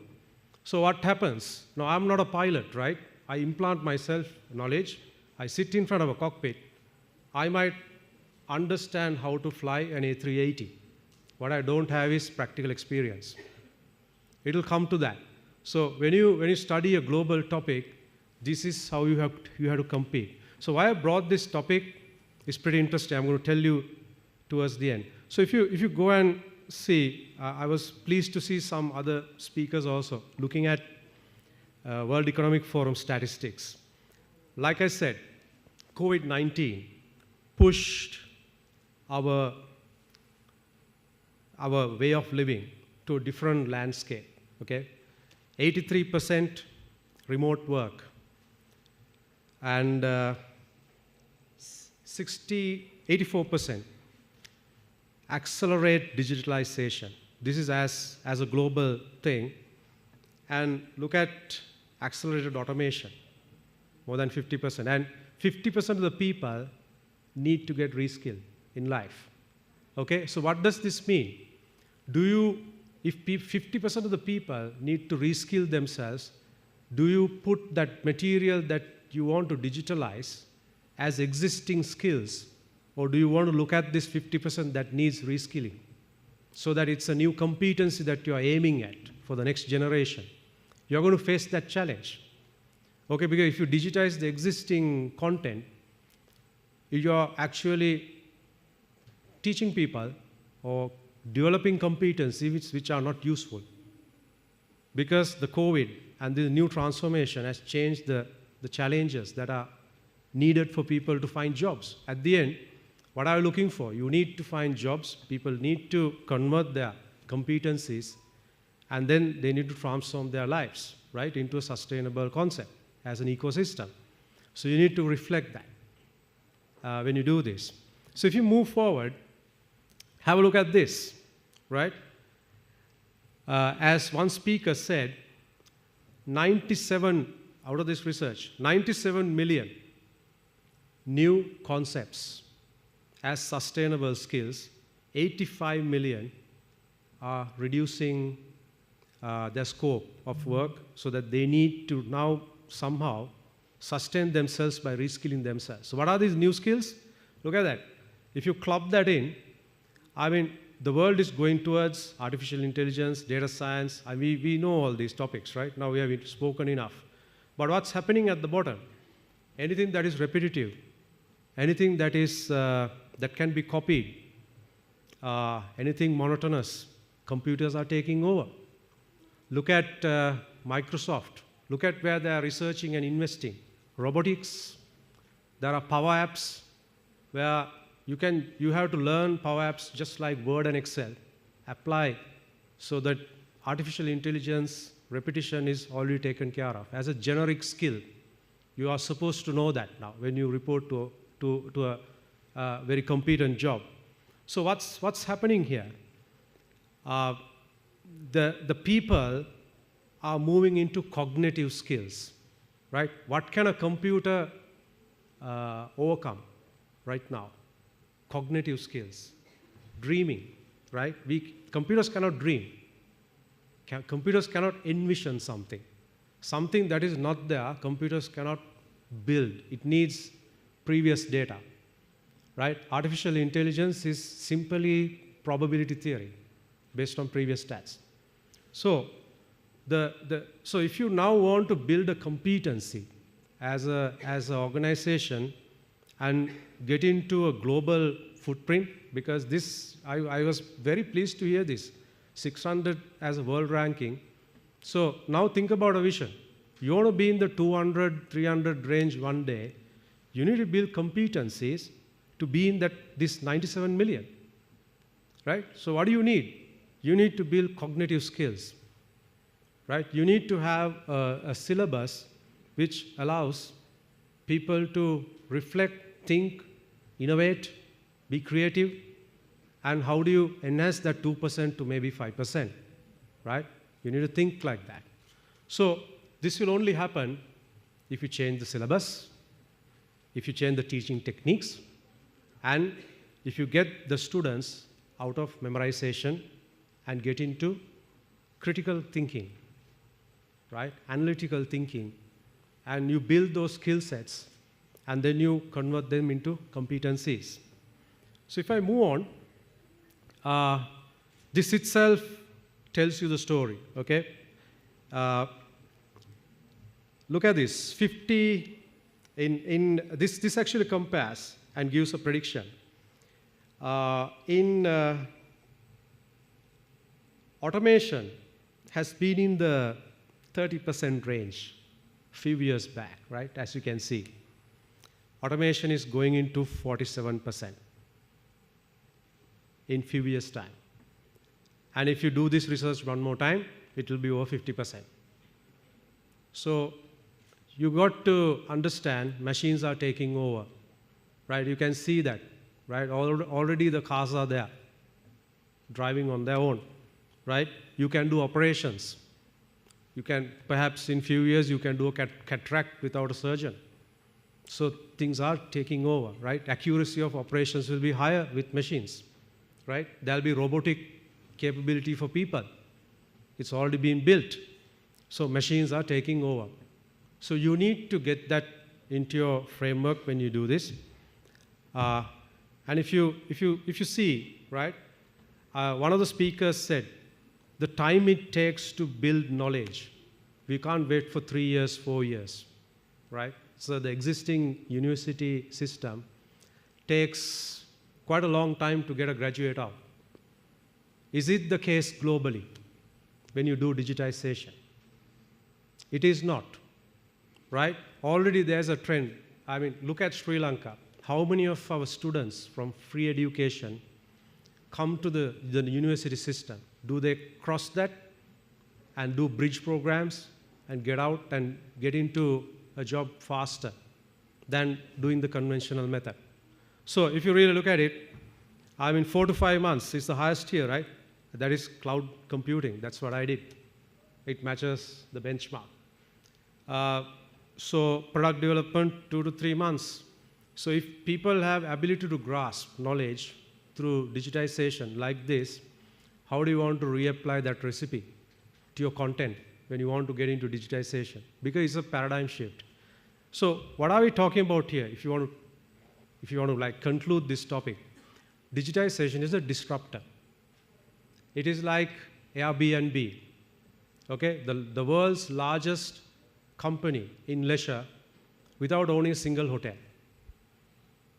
It's a disruptor. So digitization as a higher education, there'll be institutes online without having a single physical space. That's going to be reality very soon. I mean, look at any disruptor that you have seen in life. Look at Uber, for example, the largest taxi company in the world without owning a single taxi. So digitization is a disruptor. You have to learn that if you're in this as a game, as a domain, you need to understand that the game is changing. You need to adapt. So some may like what I'm saying, some may think it's a challenge, some may think it's an opportunity. Because change is difficult, okay? In real life, change is difficult. But if you want Sri Lanka to have a vision, okay, we need to think in a disruptive way. Because we are a small country, but we all have to visualize that we should be global citizens. Okay, you can't You can't imagine we are restricted and confined to this 65,000 square kilometers. You have to be a global citizen. You have to visualize ourselves going out there in the world and creating a dent. So if you want to do that, digitization is a great disruptor. Absorb that globally, refine your capabilities to a global audience, right? Where we don't think about this as 22 million population. And we talk about having lots of difficulties in Sri Lanka at the moment. Glass is always half full for me. I personally think education is one of the greatest weapons for Sri Lanka to come out. In many forms, okay? In refinements of systems, as well as finding new markets. Education itself, if we get it right, will create these brilliant intellectuals. Because I'm from the knowledge industry, and I've been in this industry for now 15 years. We continue to produce great resources with world-class talent, okay? I've been in companies where they build the fastest trading engine in the world, right?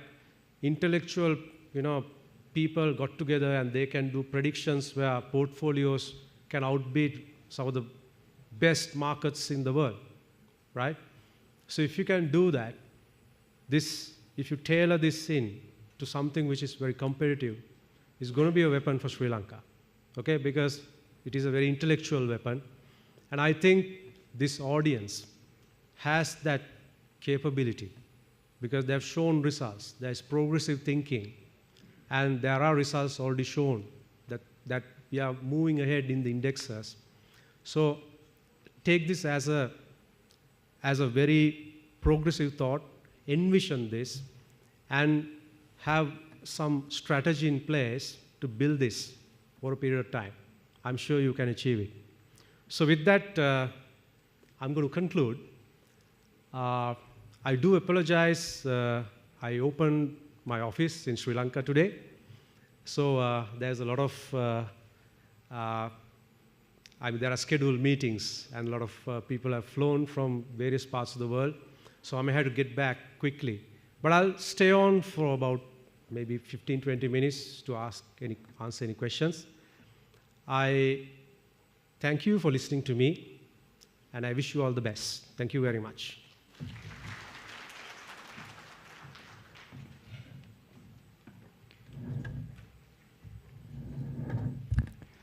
Thank you very much, sir. I would now like to invite Senior Professor. All right. I would now like to invite our chairperson, Professor K.P. Hewagamake, to come up on stage to present a token of appreciation to each our keynote speakers.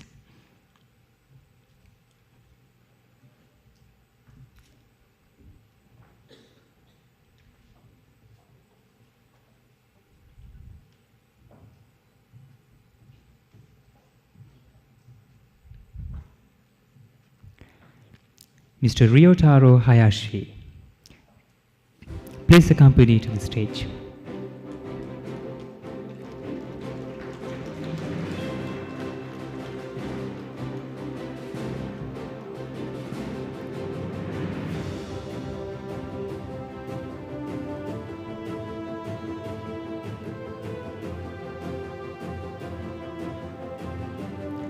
Ladies and gentlemen, please give a round of applause.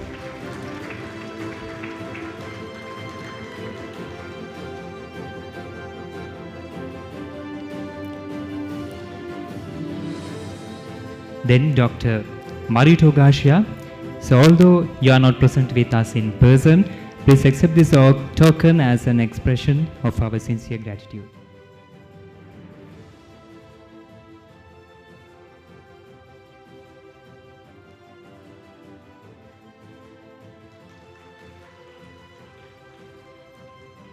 Mr. Arjuna Nanayakara.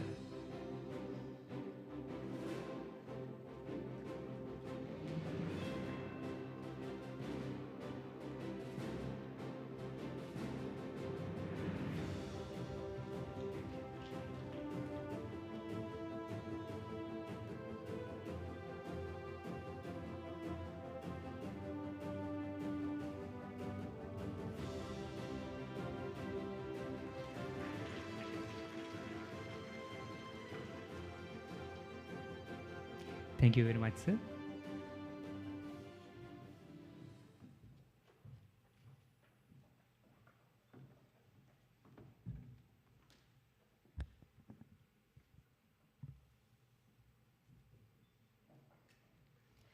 Next, taking to the stage and performing for us today is the dance troupe of Sri Pali campus, University of Colombo.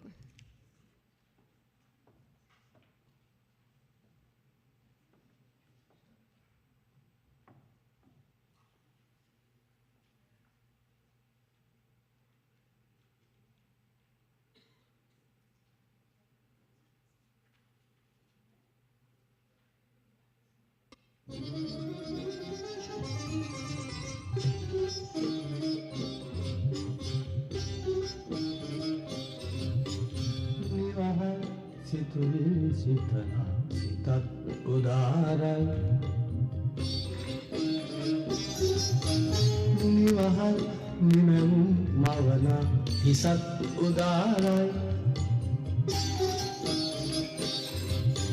Niwahal situli sitana sitat udarai Niwahal nimemu mavana hisat udarai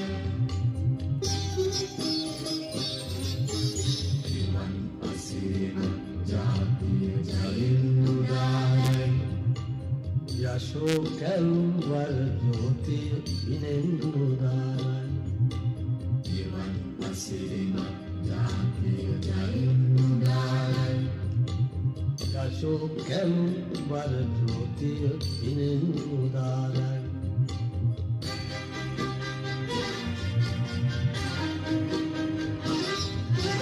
Nida nohinda yari pipiti ahasa balani Navodaya kedaradi dirupitidilenu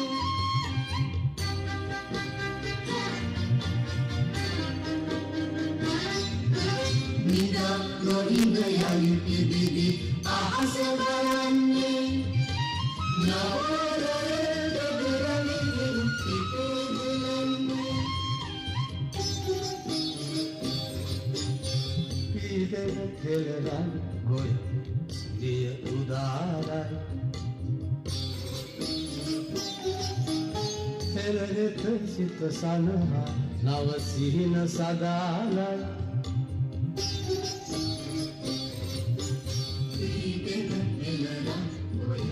Dia udarai Helare sita sanaha Navasihina sadalai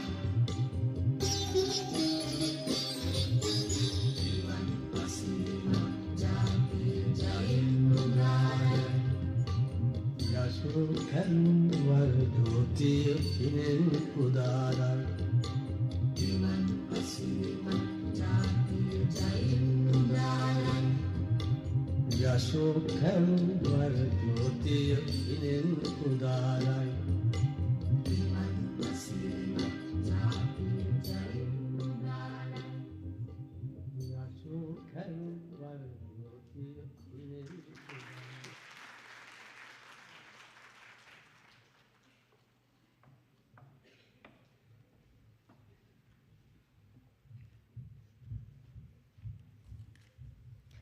That was a beautiful performance from the undergraduate students of the Sri Pali campus. Thank you very much for the students and the staff of Sri Pali campus for adding color to this stage.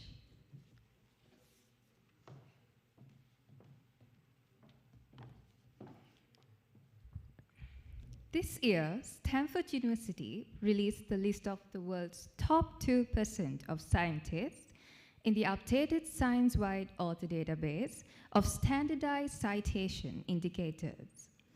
This analysis listed 40 Sri Lankan scientists in the top 2%. It is with a great sense of pride and joy that today we celebrate and felicitate the 9 researchers among them who are affiliated with University of Colombo. The Annual Research Symposium is the ideal forum to pay tribute to these scientists whose work has contributed immensely towards raising the research profile in our university. So it is my great pleasure to invite the chief guest of Annual Research Symposium, Senior Professor Malik Ranasinghe, and the Vice Chancellor of University of Colombo, Senior Professor H.D. Karunaratne, to join us on stage to present the awards of excellence to these top scientists.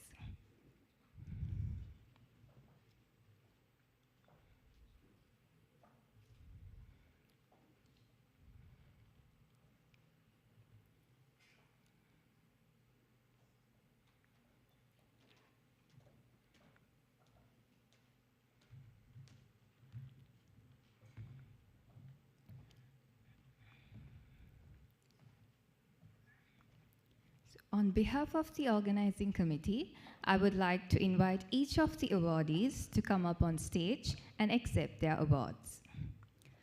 So firstly, Emeritus Professor Carmini Mendes, Faculty of Medicine.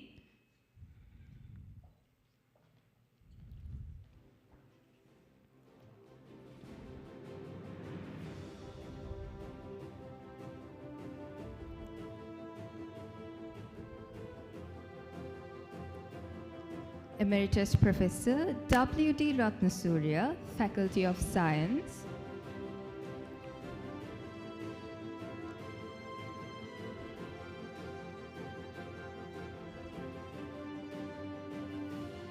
Emeritus Professor Saroj Jayasinghe, Faculty of Medicine.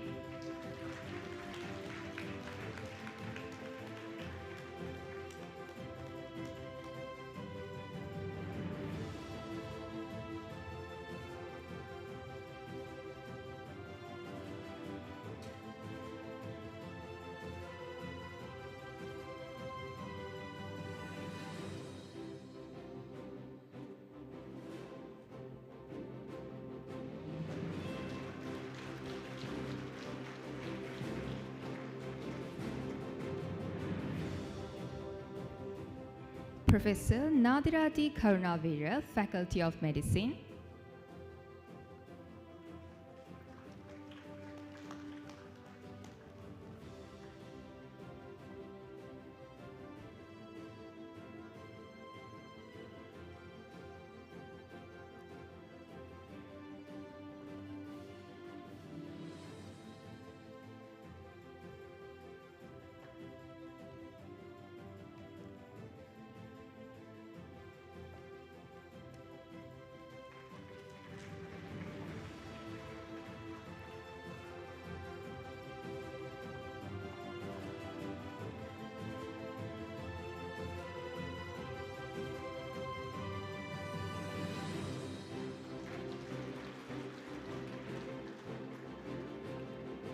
Professor Senaka Rajapaksha, Faculty of Medicine.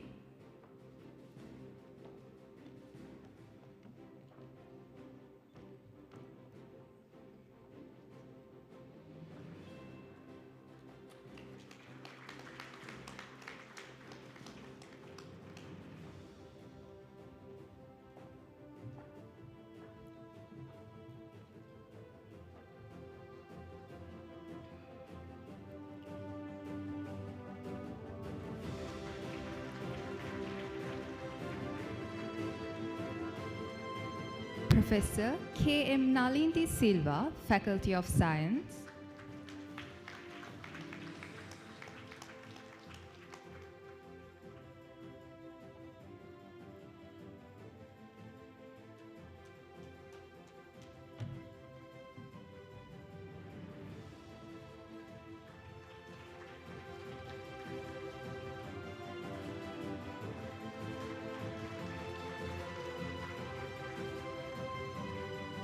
Professor Ranil Jayawardena, Faculty of Medicine.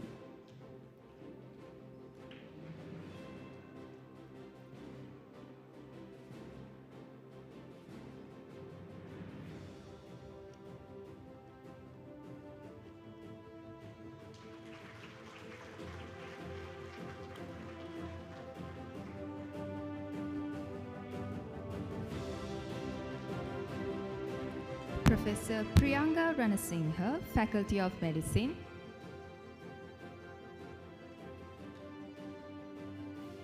and Dr. Umesh Jayaraja, Faculty of Medicine.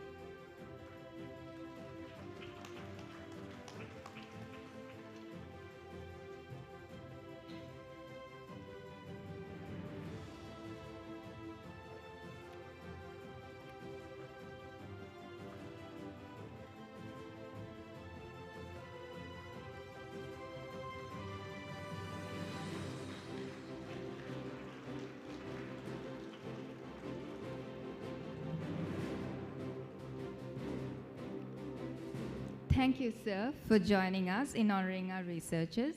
Please remain on stage, sir. So now I invite the Vice Chancellor of University of Colombo, Senior Professor H.D. Karunaratta, to present a small token of appreciation to our chief guest for the day, Senior Professor Malik Ranasinghe.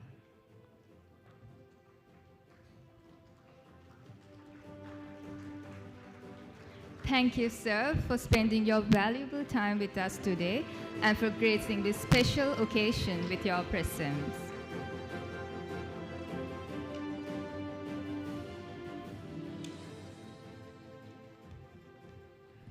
Thank you very much, sir. Thank you very much, ladies and gentlemen. Annual Research Symposium 2022. We felicitated the prestigious personalities who contributed and dedicated towards the upliftment of the research profile of the University of Colombo. University of Colombo is a university with a strong commitment towards research. Academics of various disciplines engage in high-quality research of local and international relevance. Ladies and gentlemen, research being one great pillar that contributes the University of ranking. At this moment of Annual Research Symposium, we are ready to present the Senate awardings for the respective years 2020 and 2021. Ladies and gentlemen, the Senate Awards recognizes academics who have contributed significantly to raising the research profile of the University of Colombo. We will now recognize academics who have received Senate Awards in both the general and early career categories and commendation awards for the years 2020 and 2021. All recipients of the Senate Awards will receive a digital certificate which can be verified using the QR code that is available on the certificate itself. Ladies and gentlemen, felicitations. The Senate Awards will be presented to the Faculty of Arts, Faculty of Education, Faculty of Law, Faculty of Management and Finance, Faculty of Medicine, Faculty of Nursing, Faculty of Science, Faculty of Technology, Sri Pali Campus, Postgraduate Institute of Medicine, University of Colombo, School of Computing, Institute of Indigenous Medicine, National Institute of Library and Information Sciences, and the Institute of Biochemistry, Molecular Biology, and Biotechnology.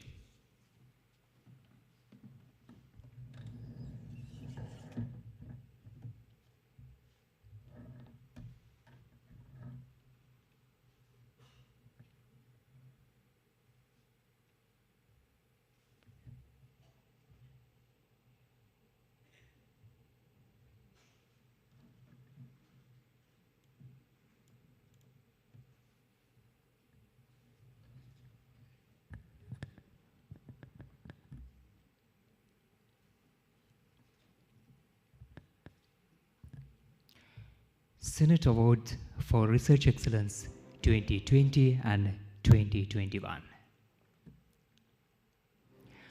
Faculty of Arts.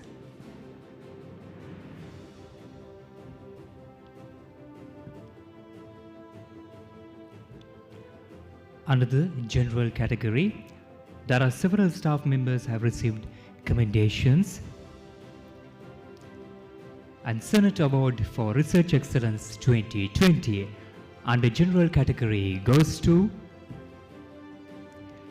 Dr. DDPM Dunusinghe.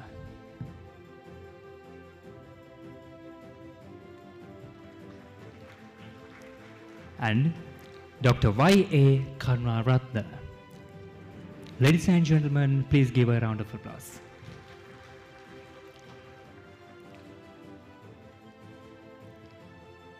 Under early career category goes to Dr. VPIS Vijayaratna.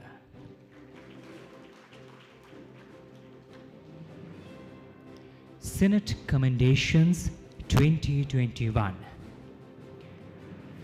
Under the general category, there are 2 academic staff members have received commendations, and the Senate Award for Research Excellence 2021 goes to Dr. Y.A. Karunaratne and Dr. D.D.P.M. Dunusingha.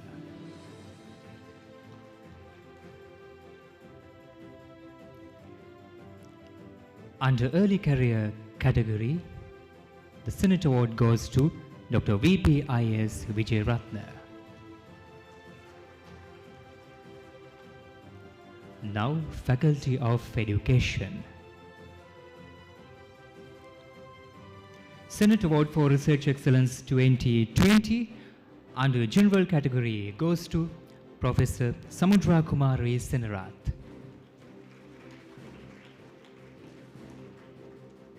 And also Dr. D.V.K.P. Seniviratne.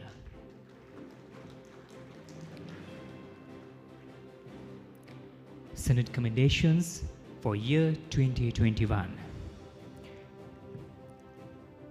Our staff member has received commendations, Dr. H.M. Lalitha Kumari, and the General Category Award goes to Professor Samudra Kumari Senarath.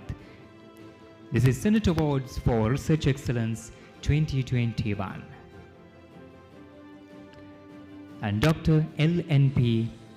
Vedikandake.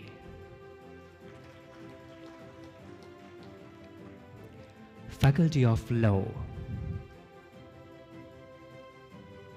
Senate Award for Research Excellence 2020 and a general category goes to Professor D.K. Konasinghe.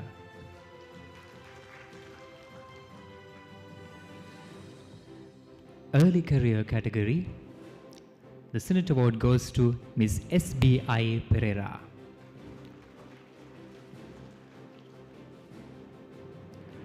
Senate Award for Research Excellence 2021, award in recognition of excellence in research under general category goes to Professor W. Seniviratne. Awarded in recognition of excellence in research under early career category goes to Dr. I.D.L. Pathirana.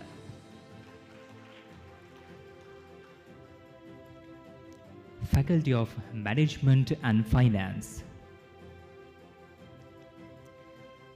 There are 2 academic staff members have received commendations under the general category.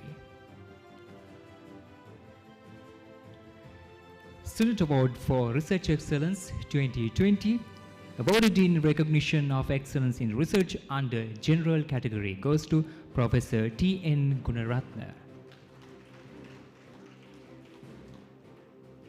And Professor P. Kailasapati.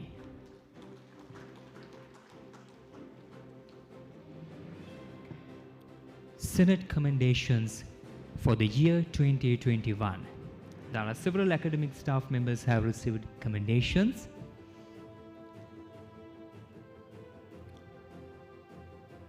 And the Senate Award for Research Excellence in 2021 under the general category goes to Professor P. Kailasapati.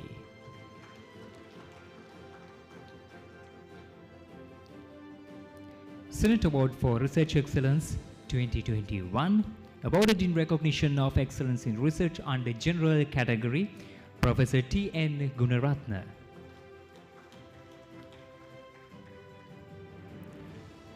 Senate Commendations for the year 2021.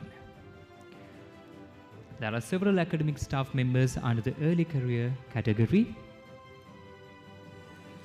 And the Senate Award goes to Dr. S.B. Ranasinghe under the early career category. Now, over to you, Rishmi.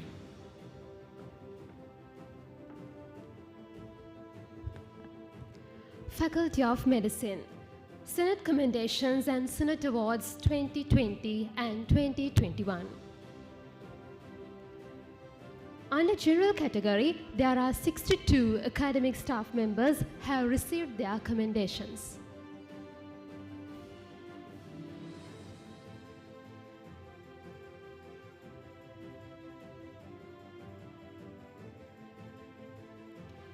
Senate Award for Research Excellence 2020 under general category goes to Professor Prasad Katulanda.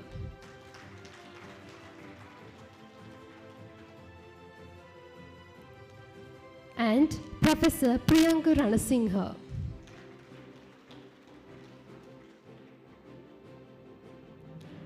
Senate Commendations 2022 under early career category, there are several staff members have received their commendations. Senate Award for Research Excellence 2020 under early career category goes to Dr. Yasit Matanga Singha.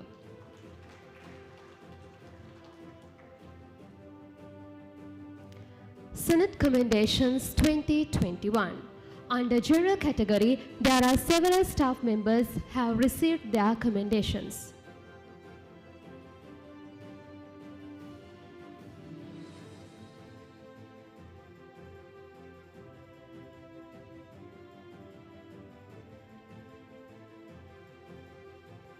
Senate Award for Research Excellence 2021 under general category, Professor Priyanka Ranasinghe.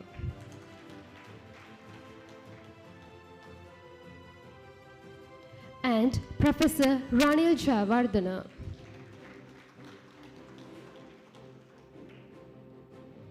Senate Commendations 2021 under early career category, there are several staff members have received commendations.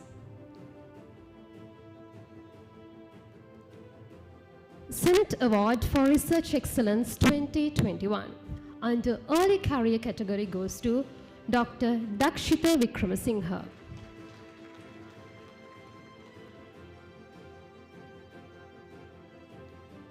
Faculty of Nursing. Senate Commendations and Senate Awards 2020 and 2021. Senate Award for Research Excellence 2020 under general category goes to Professor S.S.P. Varanakulasuriya.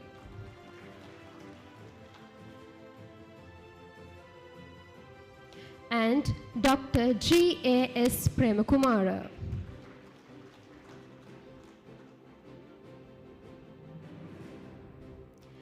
Senate Awards for Research Excellence 2020 under early career category, Dr. G. Kisokant.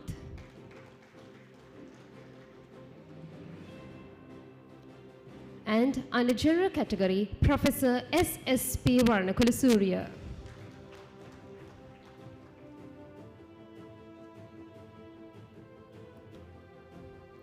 Senate Award for Research Excellence 2021 under general category, Dr. G.A.S. Premakumara.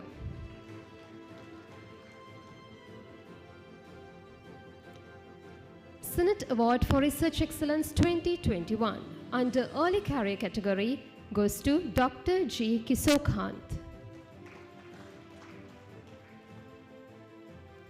Faculty of Science. Senate Commendations and Senate Awards 2020 and 2021. Under general category, there are 18 staff members have received commendations. Senate Award for Research Excellence 2020 under general category goes to Professor D.U.J. Sonadara.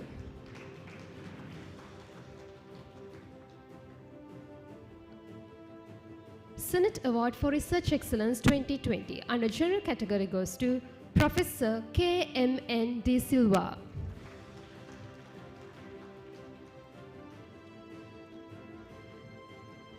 Senate Commendations 2020. 4 academic staff members have received commendations under early career category. Senate Award for Research Excellence 2020 under early career category goes to Dr. S. Amarasekara.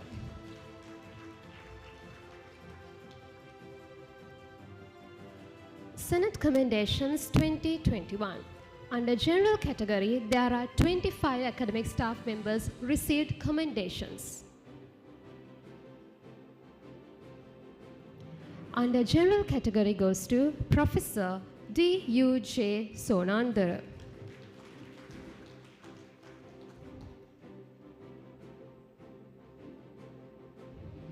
And Professor K.M.N. De Silva.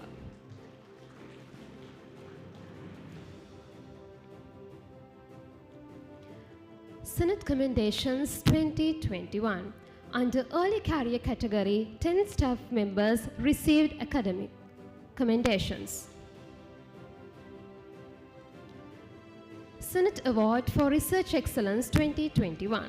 Under early career category goes to Dr. S. Amarasekara.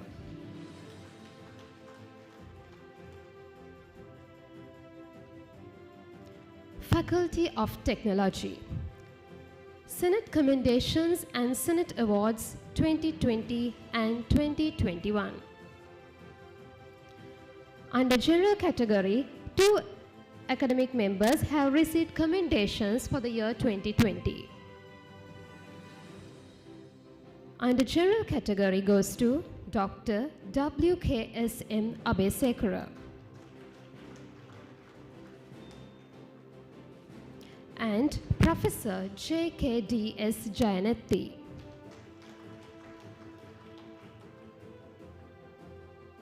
Senate Award for Research Excellence 2020. Under early career category goes to Mr. N.N. Tilakaratna.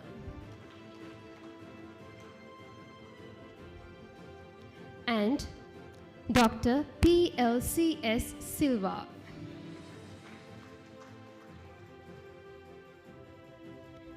Senate Commendations 2021. Under general category, 4 academic members have received commendations for the year 2021. Senate Award for the Research Excellence 2021.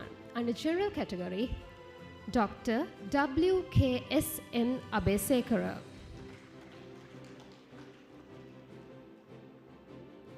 Professor J.K.D.S. Jayanatti.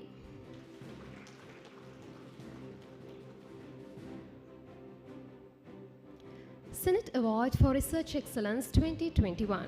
Under early career category goes to Mr. N.N. Tilakaratna.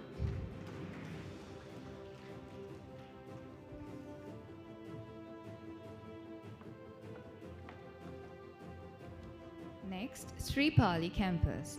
Senate Commendations and Senate Awards for the years 2020 and 2021. The Senate Awards for the year 2020 under general category goes to Dr. A.W.B. Atukorala.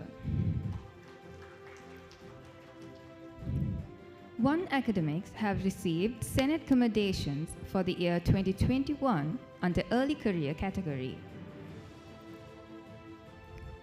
And the Senate Awards for the year 2021 under general category goes to Dr. A.W.B. Atukorala.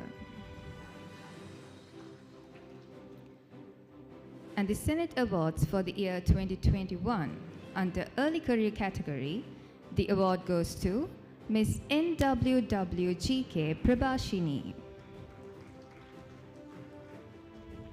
Next, University of Colombo School of Computing. 3 academics has received Senate Commendations for the year 2020 under general category.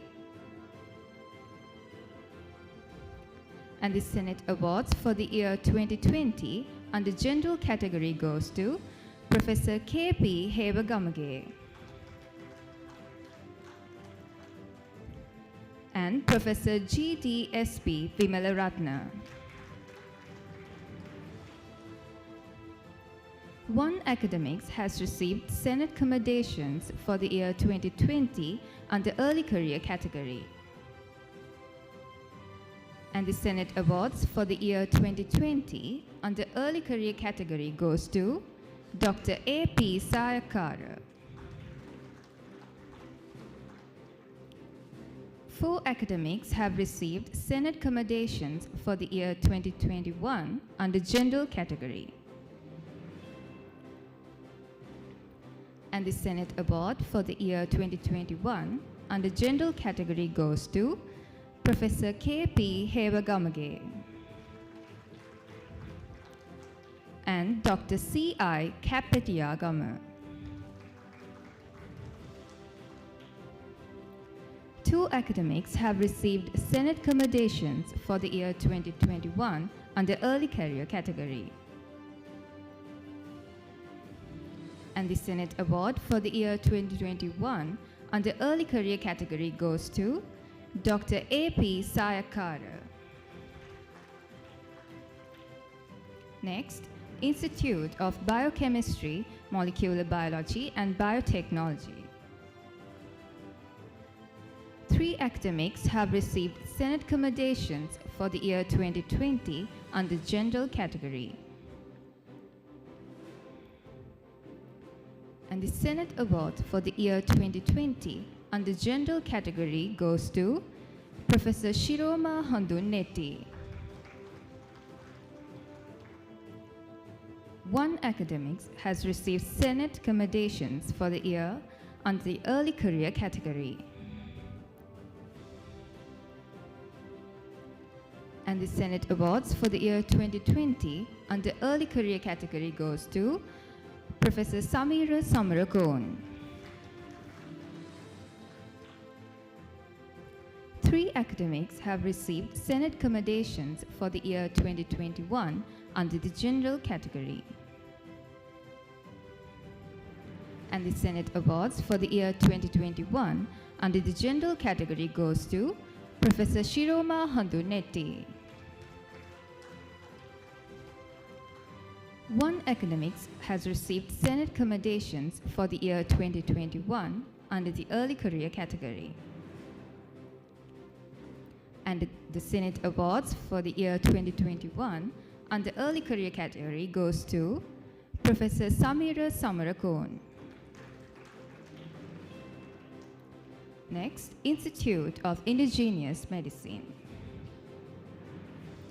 The Senate Awards for the year 2020 under the general category goes to Professor P.K. Pereira and Dr. W.A.S.S. Veerakon.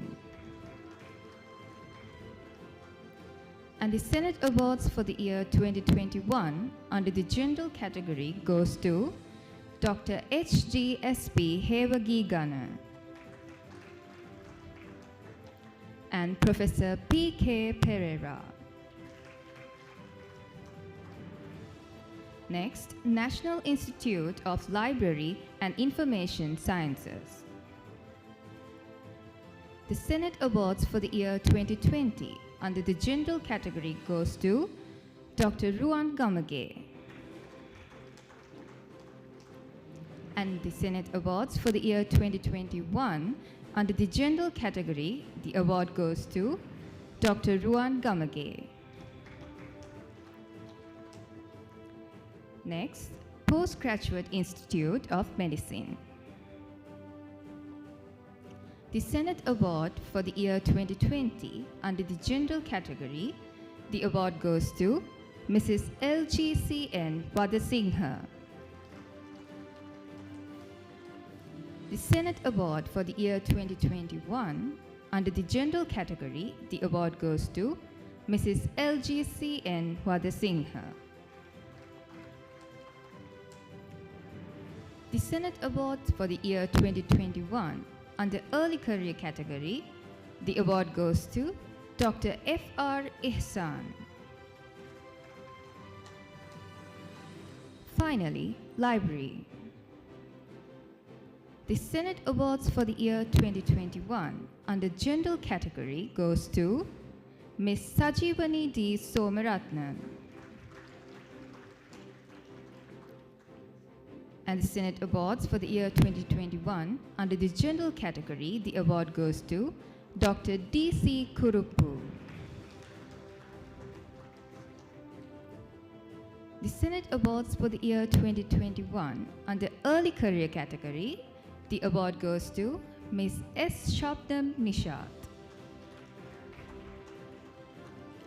We would like to congratulate all the awardees on their great achievement, and we hope you will contribute to the university in the future as well.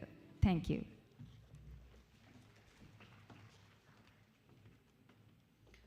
Once again, congratulations for the Senate awardees, and thank you very much for contributing to the excellence of the University of Colombo, making it a prestigious university in Sri Lanka and all around the world.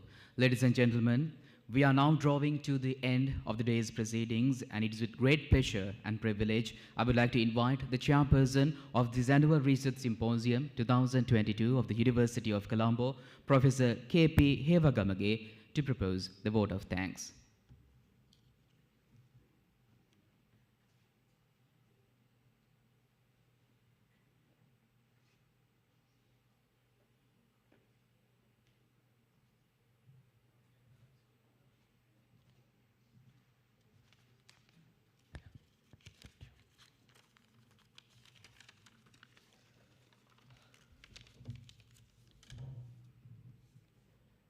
Very good afternoon to all of you.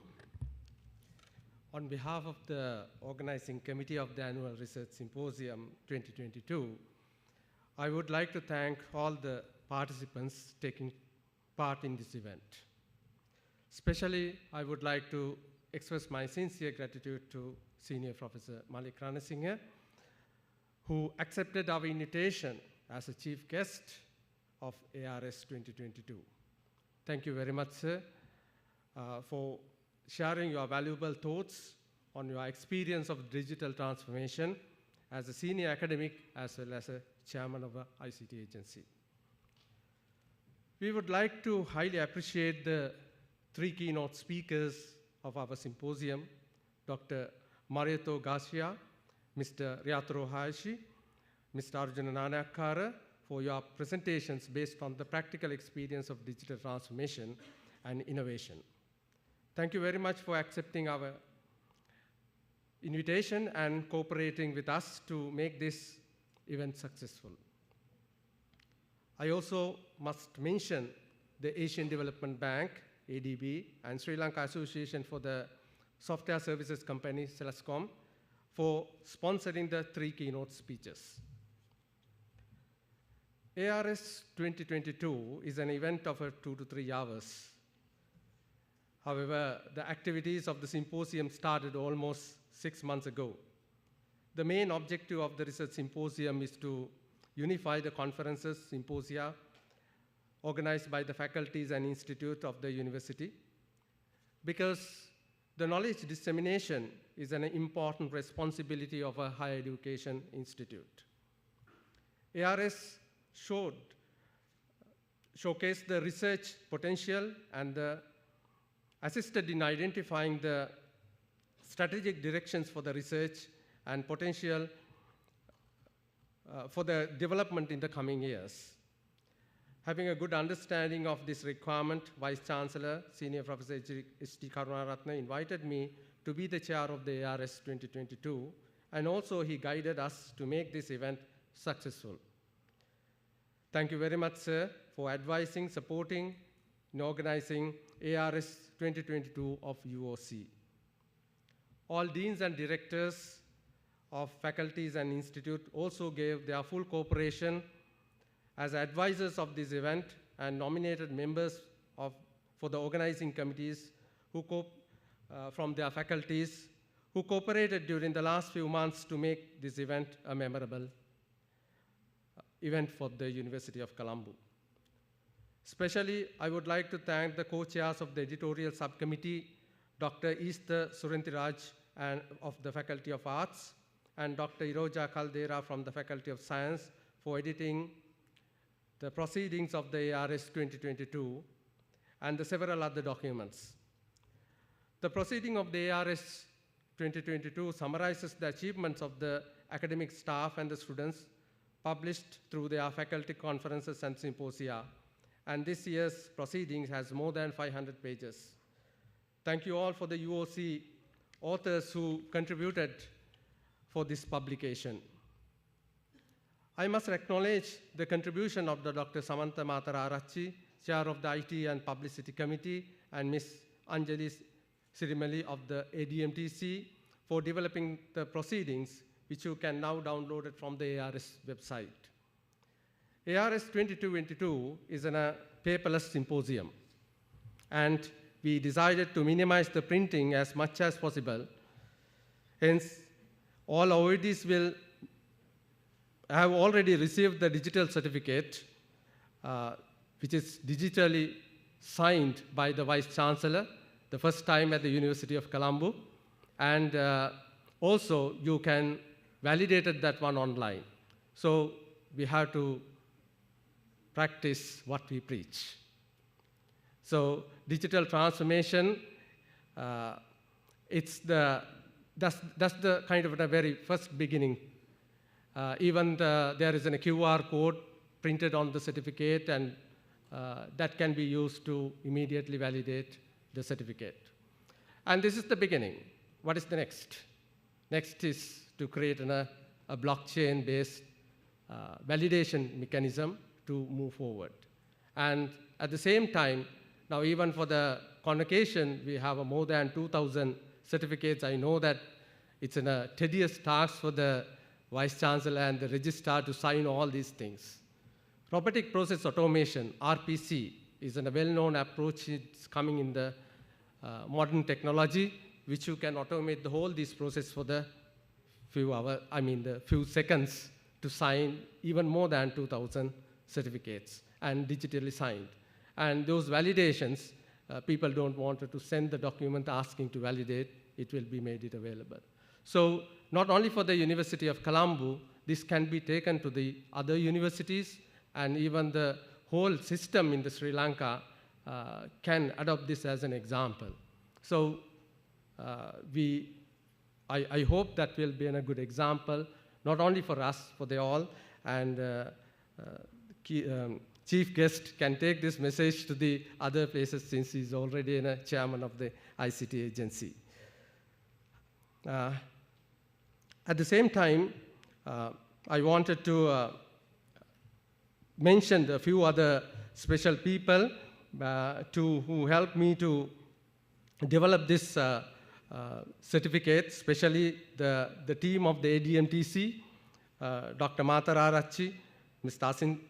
Ashinta Pereira, Mr. Oshant Tennakon, Ms. Geetika Senarat, and Ms. Dinusha Gamagedara of ADMTC for helping to develop these new form of a certification. And also Dr. Hiran Jaivira and Mr. Layan Chaturanga and the staff of the Network Operating Center, NOC, to make it reality. Local organizing is also a challenging assignment. Must mention Mr. Shifa Muhammad, AR, Academic and Publication Division of the UOC, I must acknowledge his dedication and the contribution from the very first meeting of the ARS 2022. Dr. Harshima Vijay Singha of Faculty of Medicine, who is the chair of the local organizing committee, also significantly contributed during the last few months. A special big thanks should go to the UCSC for sponsoring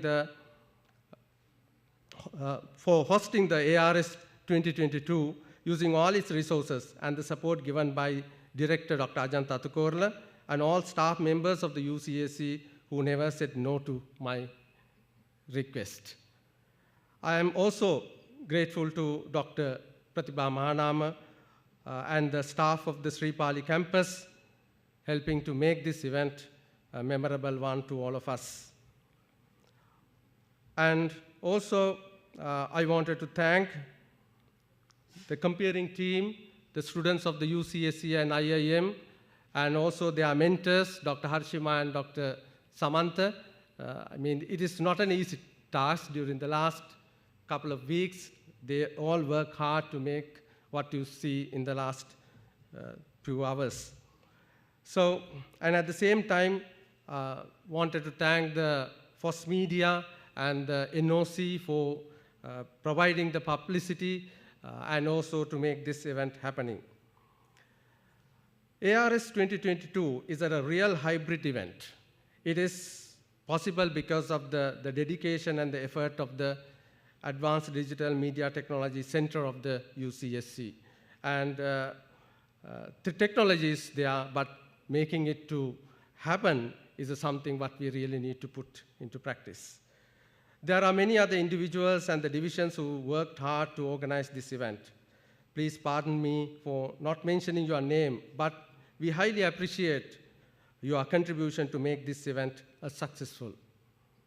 Finally, the digital transformation is a journey, and I hope ARS 2022 will be a milestone to change our direction to face the challenges of Industrial Revolution 4.0. So once again, I thank everyone for contribution and the participation of the ARS 2022, and thank you very much, and have a nice evening.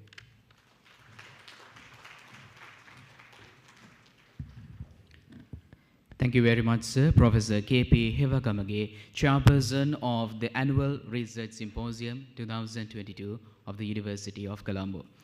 Ladies and gentlemen, creation of new knowledge, or rather, the usage of the existing knowledge in a new creative way. All the researchers have proceeded in that manner. So the new concepts of generation, methodologies, and understanding were put forward. And meanwhile, at the same time, the University of Colombo, the name, the prestigious university, came into existence.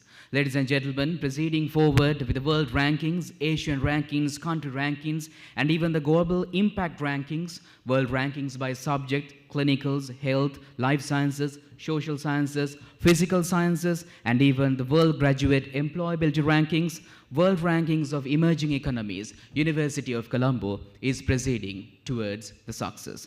Ladies and gentlemen, as Professor H.D. Karunaratne, Senior Professor H.D. Karunaratne, the Vice Chancellor of the University of Colombo, said, we have challenges. The real challenge is to cope up with certain research.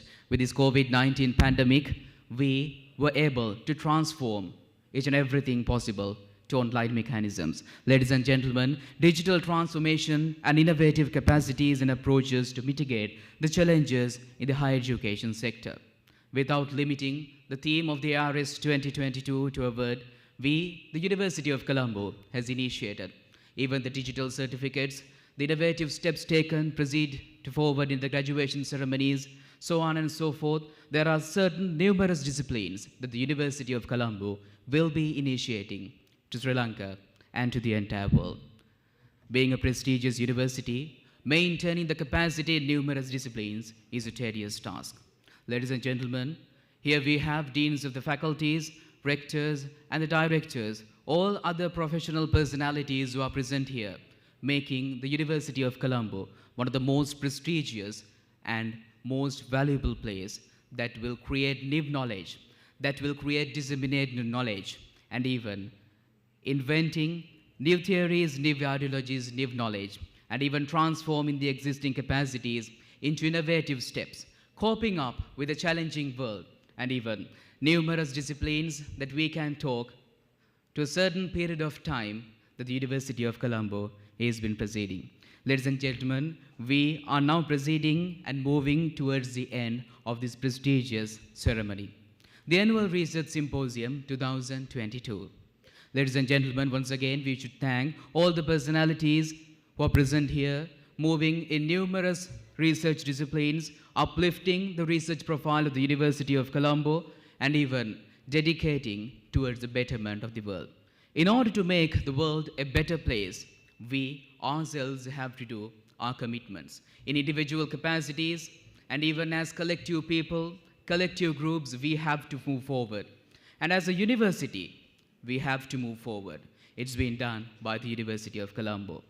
Once again, a very big thank you for the senior academics, the very great personalities who are presented here to make the better place, the University of Colombo, for emerging researchers and creating platforms. Even the Annual Research Symposium disseminates the knowledge and even unifies all the symposia that will be done by the faculties, institutes, schools, and certain other disciplines related to the University of Colombo.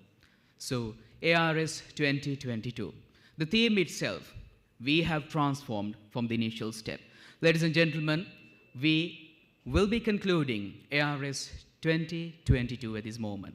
But the initiatives taken towards the betterment of the world, as a university, what we have proceeded in numerous disciplines, we will be proceeding forward, including the Vice Chancellor, Senior Professor H.D. Kanwaratna, the senior academics, the directors, faculty, deans, rectors of campuses, and all other professional personalities and prestigious eminent personalities who have dedicated to the betterment of this academia and certain numerous research aspects.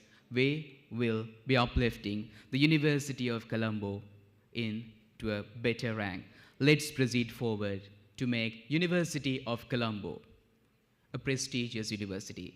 With the recent information and recent news, we saw that University of Colombo has been included the name as a planet, which is a very rare thing that a university is acquiring. So ladies and gentlemen, we have numerous things to be privileged and happy about, and what we should do is to proceed forward, making more, better, and even the best of what we can achieve.